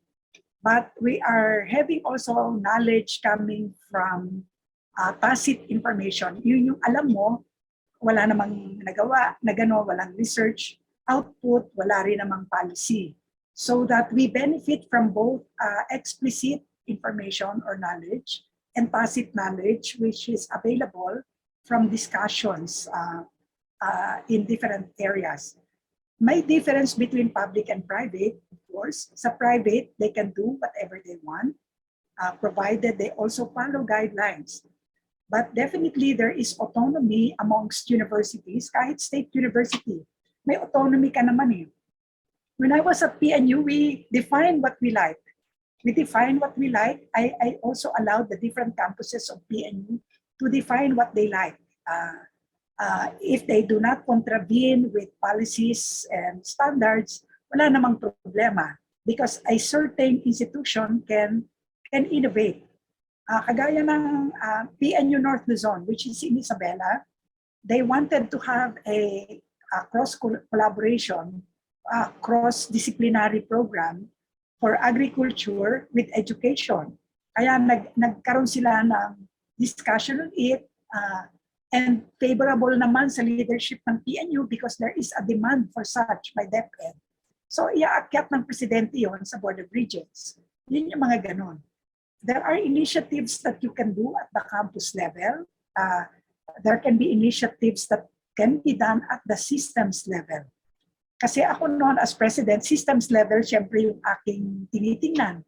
But I allow innovations at the campus level for PNU Visayas, for PNU Mindanao. They have projects related to concerns in their community. At pinapayagan naman namin yun. Wala namang problema kasi for as long as you allow them to innovate. Kaya ang ginawa namin sa PNU, we develop niches for them. So pwedeng hindi gaya-gaya while there are similar programs like a program on mathematics, in English, and social sciences. Pag ikaw ang kagaya ng PNU Mindanao on cultural education ang kanilang niche. So they are a hub for multicultural ed. Ang PNU South Luzon is about technology education. PNU Visayas is for green technology and environmental education. So that if their programs may be similar, kasi pareho naman ang curriculum, pero yung activities nila nakafocus dun sa being a hub in that particular area. And they can innovate because it is their mandate. So yung pina-approve ko sa Board of Regents that their focus would be on the niche designated for the hub. Kayo, maganda ang area nyo. In fact, I will show it in the next slide when I go to part 2 kasi you can model your program from the best practices of, say, Vladivostok University. May fisheries sila, may maritime program connected to the sciences. May basic ed program din sa laboratory nila. I will explain that later kasi interconnected ang program. Basically, they're helping the community. Sa Utah State University, ganun din. And ganun din ang purpose namin sa PNU for creating those programs focusing on niches so that they can help their communities. Yes. Kasi tayo, being state universities, when the Higher Education Act was signed into law, we veered away from the Hoboken model, the German model of an academic institution na knowledge for knowledge sake. Wala na tayo sa era na ganun. Maganda pa rin na may ganun tayo, pero we are existing for a purpose defined by the law, which is to help our own communities. So while developing students who are needed for the industry sector, give them the best intellectual capacity for them to survive through lifelong learning, kailangan sila nakakatulong sa community. And we are the platform for that kind of learning experience that should allow them to be good contributors for economic development. Thank you. May freedom tayo, may freedom to innovate. Yes, we really have to define what we want so that we can contribute to our communities, we can have impacts to our communities. Thank you, Doc Ohena. I would like to recognize Dr. Ryan Banal for another question. So meron na tayong process, policy, ano kaya ang nandito? Hindi ko po alam. Pero thank you po, Doc, for your presentation. Ang tanong ko lang po kasi parang nakita ko na based on my understanding in your talk, parang it's all about connectivity, yung pagiging readiness ng isang university sa online. Yes, for common good. Yes, yes. Yeah. Pero po, can you give us yung parang very yung kung tawag nito, concrete or yung idea na how much do we need to invest in order for us to realize those mga yung sabi mo ngayong mga pagiging on how to become a smart university. Kasi di ba for example yun nga, if you want high speed internet or infrastructure lang po, how much are we talking po kung at least mag-jumpstart kami, at least makapag-prepare po kami? Paplanuhin nyo yun. Actually, paplanuhin nyo. You've got to have a plan. I will show that in my next set of slides from now to the medium term and for the long term. Pati technologies, pati tao, people, things, and ideas. Paplanuhin nyo stage by stage what will be the necessary interventions of the university. At this point, allow me now, para nakakonect dun sa question na yon, allow me now to show you my next set of slides. To connect, yes. Yes, so if you have some questions, we chat down our questions. Baka kasi nandun sa next slides. Yeah, then they can ask questions later after this next set of slides. Okay? Yes, Is it okay with you? Yeah. Thank you. Can you see this? Are you able to see this? Yes, yes. Okay. What I want to do now is to connect with what you had done last night. Tingnan natin. Tinignan ko yung website nyo. Your website says that your vision is a national peace and globally competitive university in Southern Philippines. And your mission is to ensure that you have competent human resources for developing the southern part of Mindanao and in helping improve the living conditions of Muslims and indigenous people. It's a well-targeted mission, no? Bottom line, yung sa communication na binigay mo sa akin, you want to be able to transform and be responsive, have the necessary mechanisms that will make you relevant to the present time and to the future challenges. So that you need strategic transition. Importante yun. And you want to design it for your systems and processes in accordance with the concept of a smart university. So those are notable intentions. So tingnan natin. Please don't forget the UN Sustainable Development Goals, because to be able to contribute to nation building to southern part of Mindanao, you have to see where is your position in this UN SDGs. Lahat tayo kasama sa UN SDG 4, pero importante rin yung 5. Di ba? Lahat naman tayo, yung mga state universities, meron tayong corresponding work for that. Pero kayo, nakita ko sa program nyo, meron din kayong number 14. Because you're talking about fisheries program at yung iba pa dito sa UN SDGs. Okay. This is a mandate for all of us. We define our targets as a campus, as a university. You develop your own strategic plan. And you contribute to your regional development plan. For each one of you, may IPCR kayo, pati mga faculty, mga staff. At bawat opisina may OPCR, di ba? Nire-require tayo dito. Lahat ng ito should be able to contribute towards the different areas in the Philippine Development Plan. Maaari hindi yan pinag-iisipan ng mga faculty, pero as leaders, kailangan nakikita natin what each one is able to contribute to the industry sector, to the services, to agri. Kayo malakas ang ano nyo rito, expectation sa inyo sa agriculture, for fisheries, for manufacturing as well, kasi may engineering pala kayo, pero pwedeng combine dyan. For science and technology, ICT and others.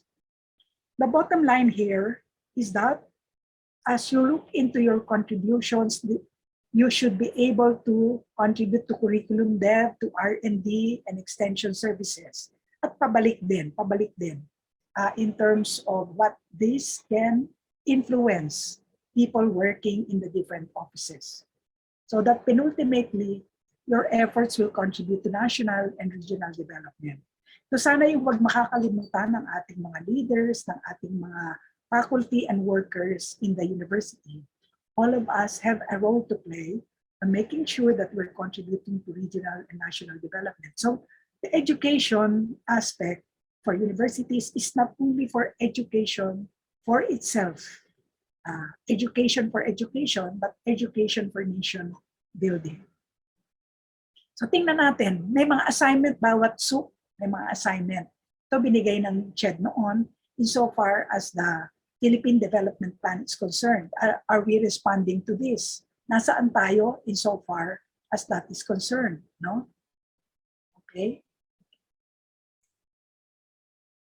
So, when I look into your program, ito yung nasa website nyo. Yan, nakita ko, meron kayo agriculture, engineering, fisheries, may business ad, and the other areas. Nakita ko, and as I mentioned earlier, pwedeng tingnan nyo yung Utah State University as a model. Pwede rin yung Vladivostok University. Nabisita namin ni Dr. Licuana noon, yung Vladivostok University. It's a maritime community. They had put together 3 universities in Vladivostok. Yung isang island, transform nila into the Vladivostok State University. Maganda yung konsepto for your Jensen campus because you have fisheries, agriculture, engineering. Meron kayong natural pala yan, hindi national. No? I will edit it. Natural. Okay, natural science and mathematics program. And you have business, maganda rin yun, may business kayo, and social sciences and humanities. Pero may teacher ed kayo at may training din pala kayong ginagawa rito. May senior high school din kayo. I don't know if you have elementary and junior high. Ito kasi yung nakita ko sa website nyo. But if you do have, it's okay. In the Vladivostok model, because they were able to integrate maritime shipbuilding, tapos yung technologies on fisheries like canning, may fisheries program din sila. Tapos meron silang maritime engineering, may nautical engineering, may port logistics, anything about the maritime sector. Kasi yun ang tinututukan nilang industry.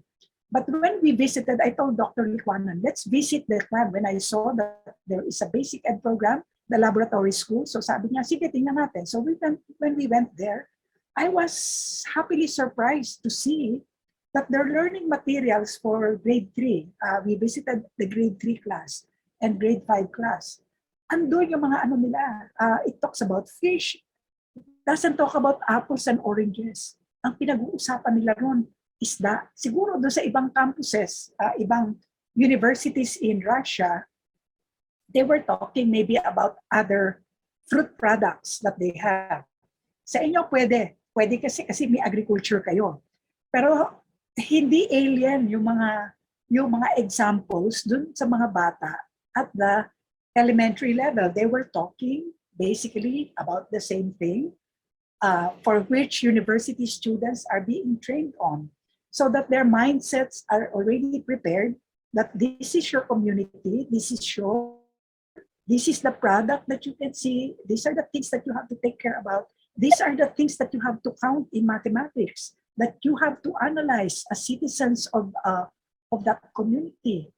So maganda kasi makonect nila yung program nila sa university with the nurturance program at basic education level for their education programs. So if your teacher education program will take care of senior high, it will be a good platform to consider connecting the programs that you have there with those areas for college level. Because since you belong to one community, you expect your basic education program, the senior high school program, to be a feeder system as well for your university program. And in packaging, maybe community-based program, research activities, or R&D, dapat to nakakonekta, naka-integrate yung business program din para you are able to create maybe later on valuable processes for fisheries, valuable processes for agriculture.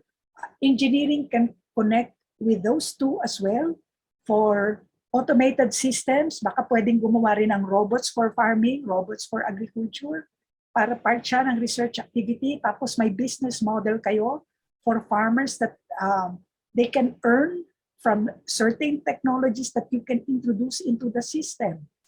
Yung mga ganon, sa India nakita namin may monitoring system sila sa tabi ng dagat para sa kanilang fisheries program. Hindi ko alam kung ano yung natural resources that you have. Malapit ba kayo sa water system, sa dagat diyan sa General Santos? Kasi baka yun yung mga activities that you would have. Why will government assign you fisheries, agriculture, and engineering if they don't have a vision for Gensan, MSU Gensan, in helping the community itself, the farmers, the fishermen, the community in terms of income generation, in terms of generating new processes and products for the community. So magandang pagsama-samahin to, see how you can develop cross-disciplinary programs that will help in your economic development for the community. Because if they earn, so the community would be. Yung IPR, nasa inyo eh.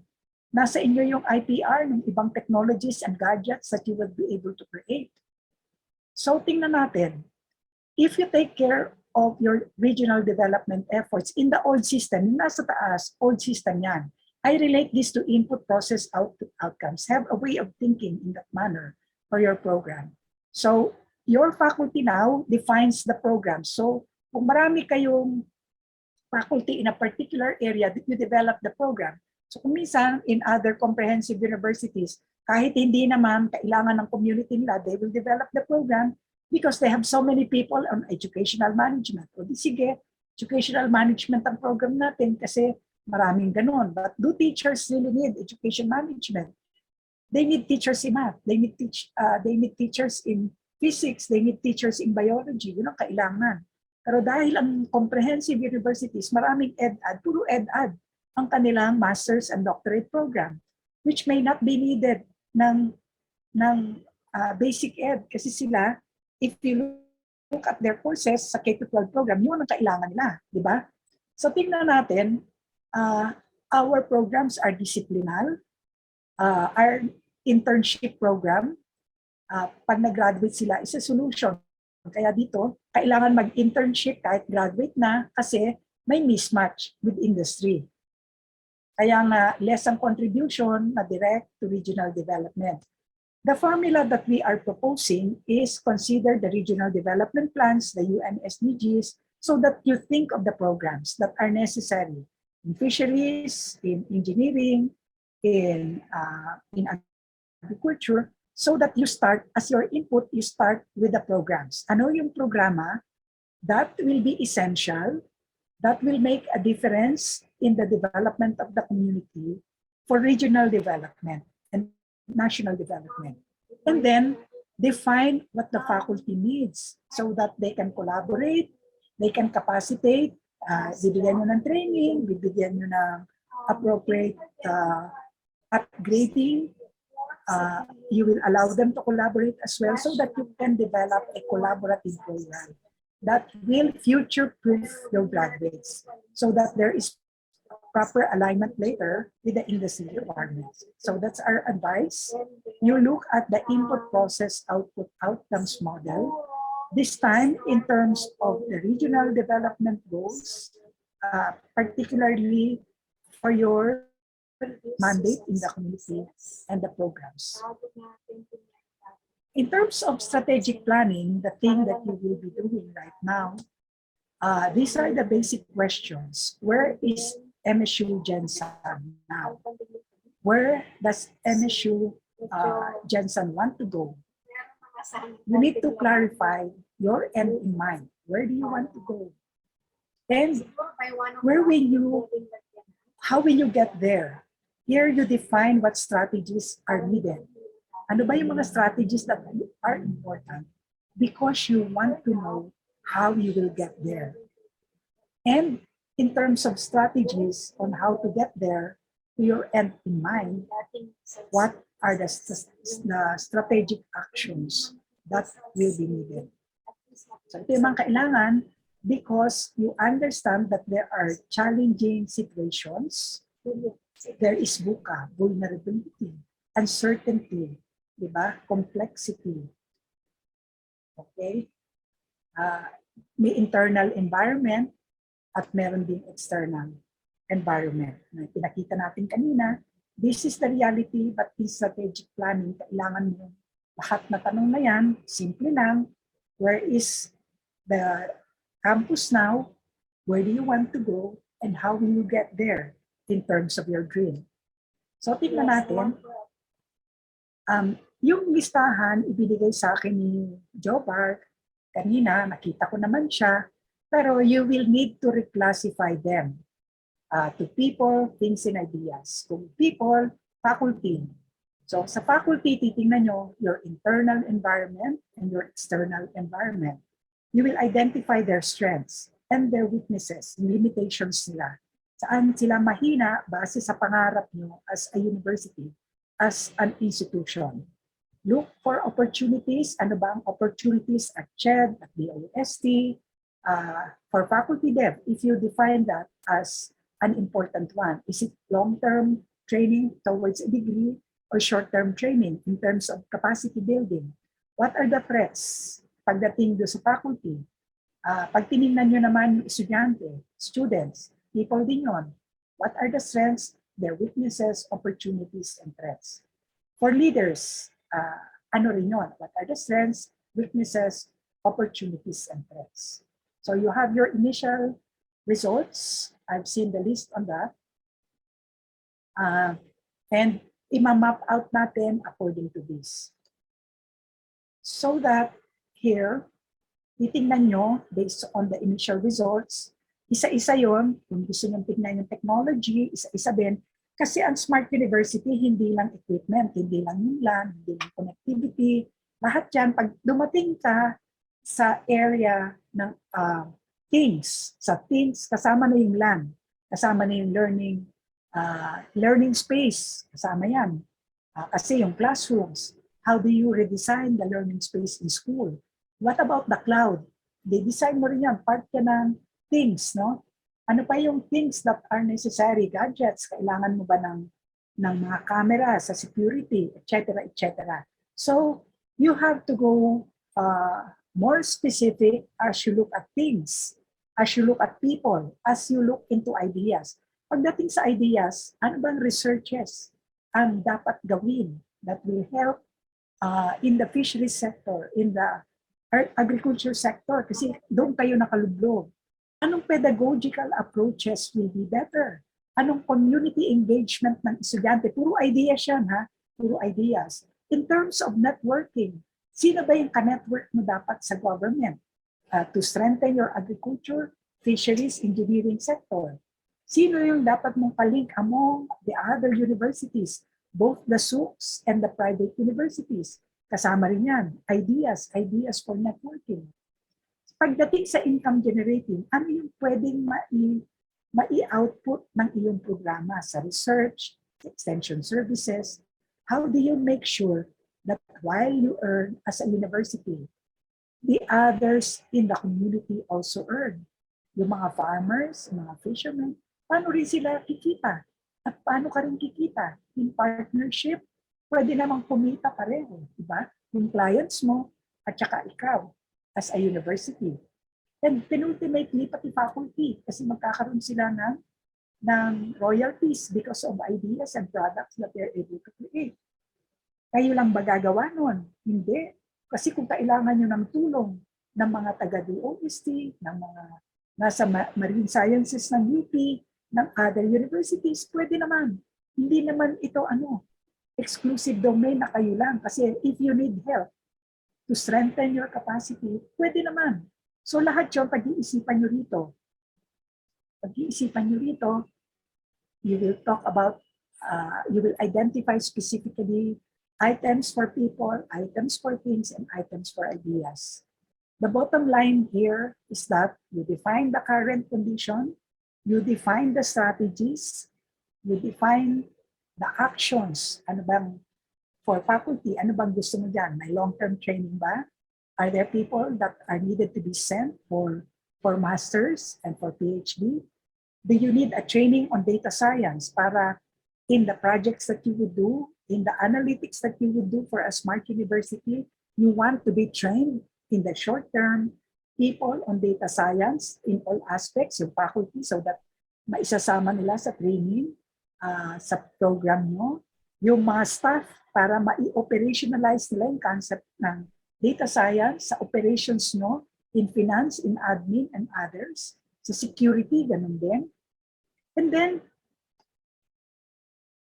ano ba talaga ang gusto nyong marating? Ask that, kasi importante yon. Ask that question, kasi dito siya sa vision. Kasi lahat ng ito, from current conditions to strategies, papunta lahat sa vision. Kaya dapat very, very clear kayo. Ano ba gusto nyong tumbukin yan? Tapos dito sa actions, importante to define what will be for short term, maybe about 2 years, ito yung gusto namin gawin. Sa medium term, maybe in 5 years time, 5 to 6 years, yun ang dapat nating ma-attain. And in the long term, naandun ka sa vision mo, ma-attain mo yung what you have planned at the vision level, because that's what you want to do. Then ultimately, that's what you want to attain for your students, for people. That's what you want to attain for your campus, do sa learning space mo. That's what you want to attain for your operations. Mga ideas that are necessary to make you efficient. So yun. So what's the impact? Ano magiging impact niyan? For each one, short term, medium term, long term. Ano magiging impact? And they will all move towards your vision. So dito sa inyong development journey for a smart university, again, I show you this kasi ito yung guide nyo. Yung VUCA forces, some of them can be defined. The industry grows so that nasa ng 5th Industrial Revolution, ipa-plot nyo yan based sa inyong estimate saan siya mapupunta. What are the demands for the 5th Industrial Revolution? If MENTA is used in the industry sector, nasaan yan? Nasa medium term, Yan ba, gagamitin mo na yan sa education platform mo? Dahil yan ang technologies in 5 to 6 years time? Yan na ba ang prevalent? Yan na ba ang alam ng mga estudyante? What about yung alam ni teacher? Di na rin ba dapat ang ititrain mo para si teacher in the pedagogical approach? Those are the things that he would be using in teaching the students that are comfortable with that technology. Yung mga VUCA courses, titingnan nyo rin yan, papakiramdaman nyo kasi may mga mangyayari. What about the viruses? Yan ba ay mag-go in a much more big way? Paano maaapektuhan ang learning ng mga estudyante? Depende sa reading natin, yung mga iba, it's just a surprise because you cannot predict. They will just surprise you with things that are happening outside of your environment, outside of the internal environment, because they are complex, uncertain, ambiguous, di ba? So lahat yan dapat may foresight tayo if we have data because we're able to get them, kagaya ng wala naman tayong health education, pero if we're monitoring them, if we're putting them into our database, then somebody from your end will be able to analyze them in terms of vulnerabilities to the education system for GenSan. Yeah, that's the end of my presentation. Thank you for listening. I hope I've been able to contribute to your exercise. Are there questions? Further questions? All right, there are a lot of hands raising, but time check right now, it's 11:49. Yeah. We're proposing for a schedule but after na lang ng forum with Dr. Ojena. Yes, sir.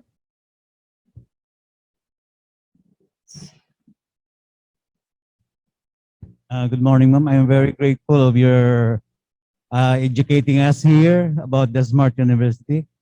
Meron na po ako isang ma'am, yung before we can be successful in implementing this project, is it essential for us to introduce cultural Dementia.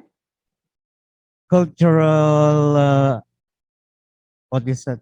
What is it? Yung ma'am, yung we are Cultural resistance or vulnerabilities. emotional intelligence, and we accept the change. We are willing to accept the changes. Yes, that's important. Accepting that there will be change is important. But in managing, we all know that there may be noises kasi may resistance, meron namang pumapayag. For leadership, it's important to understand what the noise means. If the noise is against resistance, you've got to understand it. If the noise is about support, maintindihan mo rin siya. Data lahat yan, data. If the noise is about giving criticisms for improvement, dapat maintindihan din natin yan. Basically, for leadership, whether you are at head level of a program, because the discussion may be at the program level, whether you are dean, vice chancellor, depende dun sa mga innovations that you are thinking about. What is important for leadership is to be objective in looking at data. Because even silence is noise. Hindi lang yung ingay in terms of actual information. Noise can be oral, it can be written, and it can be silence as well. Pero it's understanding your data, and what is important is an objective manner by which you respond to them. Thank you. It's important to acknowledge noise, but we have to classify whether the noise is positive or negative. So, sige. Si Sir Bicaf. I think may utang ako. Thank you, Jobar. Again, thank you, ma'am. I'm very interested on the aspect on the student-centric in strengthening the collaboration between the university, the industry, and the government. Ma'am, how we wish that you can give us a brief roadmap for us to pursue on this very important aspect of a smart university. Again, Jubar, please, wag mo ako pagalitan. Anyway, I'll take the opportunity na nandyan si ma'am. Ma'am, another thing is, how can we caution the impact of this formula, considering that nagkakaroon pa kami ng culture shock. Sa akin talaga, I must be honest, when you are delivering all these things, nag-process ang mind ko, sabi ko, it's a culture shock on our part, considering our status this time. I must be honest. With due respect with my colleagues, ang dami akong nakita doon na somehow Alvin Toffler called it as a culture shock. How we can caution that? How we can reduce the negative impact? Because when we are implementing, doing all these things, it's a total landscape change. Yes, ma'am. Thank you. Ohena? Yes. Natural naman na may mga resistance, kaya lang importante yung buy-in. And doing a workshop like this is a buy-in. Kasi kayo na yung nagpaplano, you're talking to each other so that you define together the direction that you want. Pagdating sa, ako nga, mas matindi yung aking resistance kasi nag-restructure ako sa PNU eh. Dati sila, PNU Agusan, PNU Isabela. Sabi ko, you're serving the region. So we changed the name to create the trust because they are representing the concern for, say, PNU Visayas. They're taking care of the Visayas as a community in teacher education. So it's important that they understand you, the community understands you, the community trusts you. Importante kasi yung trust to the university. So that in creating the trust, you are branding yourself as well. It's important that you brand yourself in the program that is being assigned to you. Di ba ang mga pangarap maging comprehensive university, pinalalawak pa yung problema, hindi na nga masagot yung isa, palalawakin pa.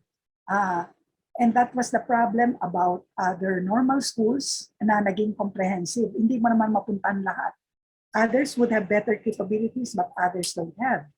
In the case of PNU, sinabi namin, this is our niche. So we've got to develop ourselves in the program for our niche. But we have to strengthen what are needed in teacher ed, like in physics, in biology. Yeah, we made sure na meron kami mga PhDs, both in the basic sciences for those and in the teacher education component. So kung may physics ed, meron ding pure physics. Kung may math ed, may pure math, and then may PhD ng staff. Ganon, ano? So if you go deeper, kailangan alam mo what is required. It's important to have the buy-in. What I did was to make sure that we all understand what the data means to us. Kaya nga yung mga data about internal data on the faculty, internal data about students, tinignan namin yon. Lahat ng passing rate namin in different disciplines, minatch namin with our faculty capability para ma-understand namin. So it is not only me, it's not only the leadership. If I needed to talk this out, yung data nyo, ito. It's a very objective way of looking at this if we want to improve. It's analyzing your data, and if you do analyze your data in a very systematic way, then that's contributing to being smart in decision-making because you are evidence-based in looking at problems and issues. How do you collaborate? Ako noon, when I formed the campuses, renaming them into PNU Visayas, we organized a workshop together with NEDA. Yung NEDA to understand what is the mission for PNU. When I went to PNU Visayas, kasama namin ng NEDA, sabi ng NEDA, nagulat sila, meron palang PNU sa Visayas. That was the first time that they knew about it, and when they learned about it, sinama sila doon sa regional Development Council to be able to participate in the discussion for the community, for the directions of the community. Kasi na-introduce din sila doon merong PNU na tutulong sa kanila. Sa inyo, how do we craft that kind of linkage with academe, with industry? You've got to be more aggressive. Kasi kagaya ng DOST, having come from DOST myself, alam ko marami silang programa that you can possibly tap in the areas where you offer programs as well and where you can do your research. Ang suggestion ko, in certain fora and activities, isama nyo sila, lalo na yung mga tina-target nyo na government institutions. Kasama sila in areas where you want to improve. Kahit sa curriculum development, pwede naman kasama sila so that they can give inputs on what activities to be done. They can open up their facilities kung kailangan yung mag-training ang mga bata nyo. Sa amin sa PNU, yung science and math people namin, ang practicum hindi lang sa eskwelahan, hindi lang sa DepEd schools, hindi lang sa mga squatters area as needed. Kasi yung pedagogies for the poor, kailangan maintindihan nila how is that as compared to pedagogies that you would have in St. School, in St. Paul's. Alam dapat siya ng mga bata. So ang request ng mga faculty namin, they need a kind of training so that if you're teaching in physics or in chemistry, you have a mindset of a scientist para ma-develop nila yung estudyante nila sa classroom in a mindset for the environment for future scientists in our country. So they need arrangements with PBOCs, with PNRI, with the different institutes at the OST as needed in the kind of experiments that they did. Oo. Kaya nga, may mga agreements akong pinirmahan noon with the OST, PNRI, with Food and Nutrition Research Institute, kasi yun ang mga gusto ng faculty. Beyond the area of teaching, ituturo mo, wala kang experience, in an actual setting in a lab, with actual interaction with scientists. So gusto nila meron ganong actual interaction with scientists. Tapos yung yung mga estudyante namin, outcomes-based yung program, pinagsama-sama yung different students in subjects like statistics, geography, in social science to economics, ganon. And they have been deployed initially dun sa Ermita, Barangay Ermita in Manila. Tapos, they met with barangay captains, yung mga bata, with the teachers. Siyempre, supplementary activity or classes that had been done. Tapos yung kanilang part ng subject na yon, deployed sila sa mga barangay. And what they did, they gathered data on tourism ng community, on the industry in the community, yung population, yung mga etc. Kasi pinagsama-sama nga yung economics, yung discussion sa economics, cross-disciplinary to. Economics, statistics, geography. And what they did as a project was a website development project for the barangays. And when they made presentations, they invited the barangay captains. Tinawag din ako, pinakita sa akin, kaya nakita ko yon in the auditorium. I listened to the presentation of students and then the reactions of the barangay captains. And they were telling us, because we were implementing an outcomes-based system in social sciences, sabi ng mga barangay captain, ay nako, hindi namin akalain na matutulungan pala kami nitong mga batang to kasi wala kaming website, ngayon may website na kami. Tapos yung data namin, hindi naman namin ina-analyze in that manner. Now we have a good visualization of our data for industries. Yung mga nagpuput up ng mga sari-sari store, yung naghihingi ng mga permits, nakaayos na lahat ang mga data namin. So we have a better picture on how to develop our community. So yung mga ganon, there may be various ways of doing things. Iba-iba sa pananaw ng mga guro, ng mga estudyante, pero ito talagang cross-collaboration among faculty members because they want the project of students. And these are future teachers on our part. Sa PNU, magiging guro sila, kailangan alam nila ang community na pupuntahan nila dahil hindi lang classrooms ang domain nila. teachers are expected as well to be known in the community and to help the community. So we've got to be innovative. Iba-iba ang way of connecting. Iba-iba ang way of developing the programs. Pero right now, the demand is cross-disciplinary program. And people from the OST can participate in your brainstorming, in your discussions. When you invite them, have an agenda. Ano bang agenda ko dito? Kasi pag naintindihan nila ako, yung programang gusto kong gawin, nakasuportahan ako. Ganon din ang NEDA.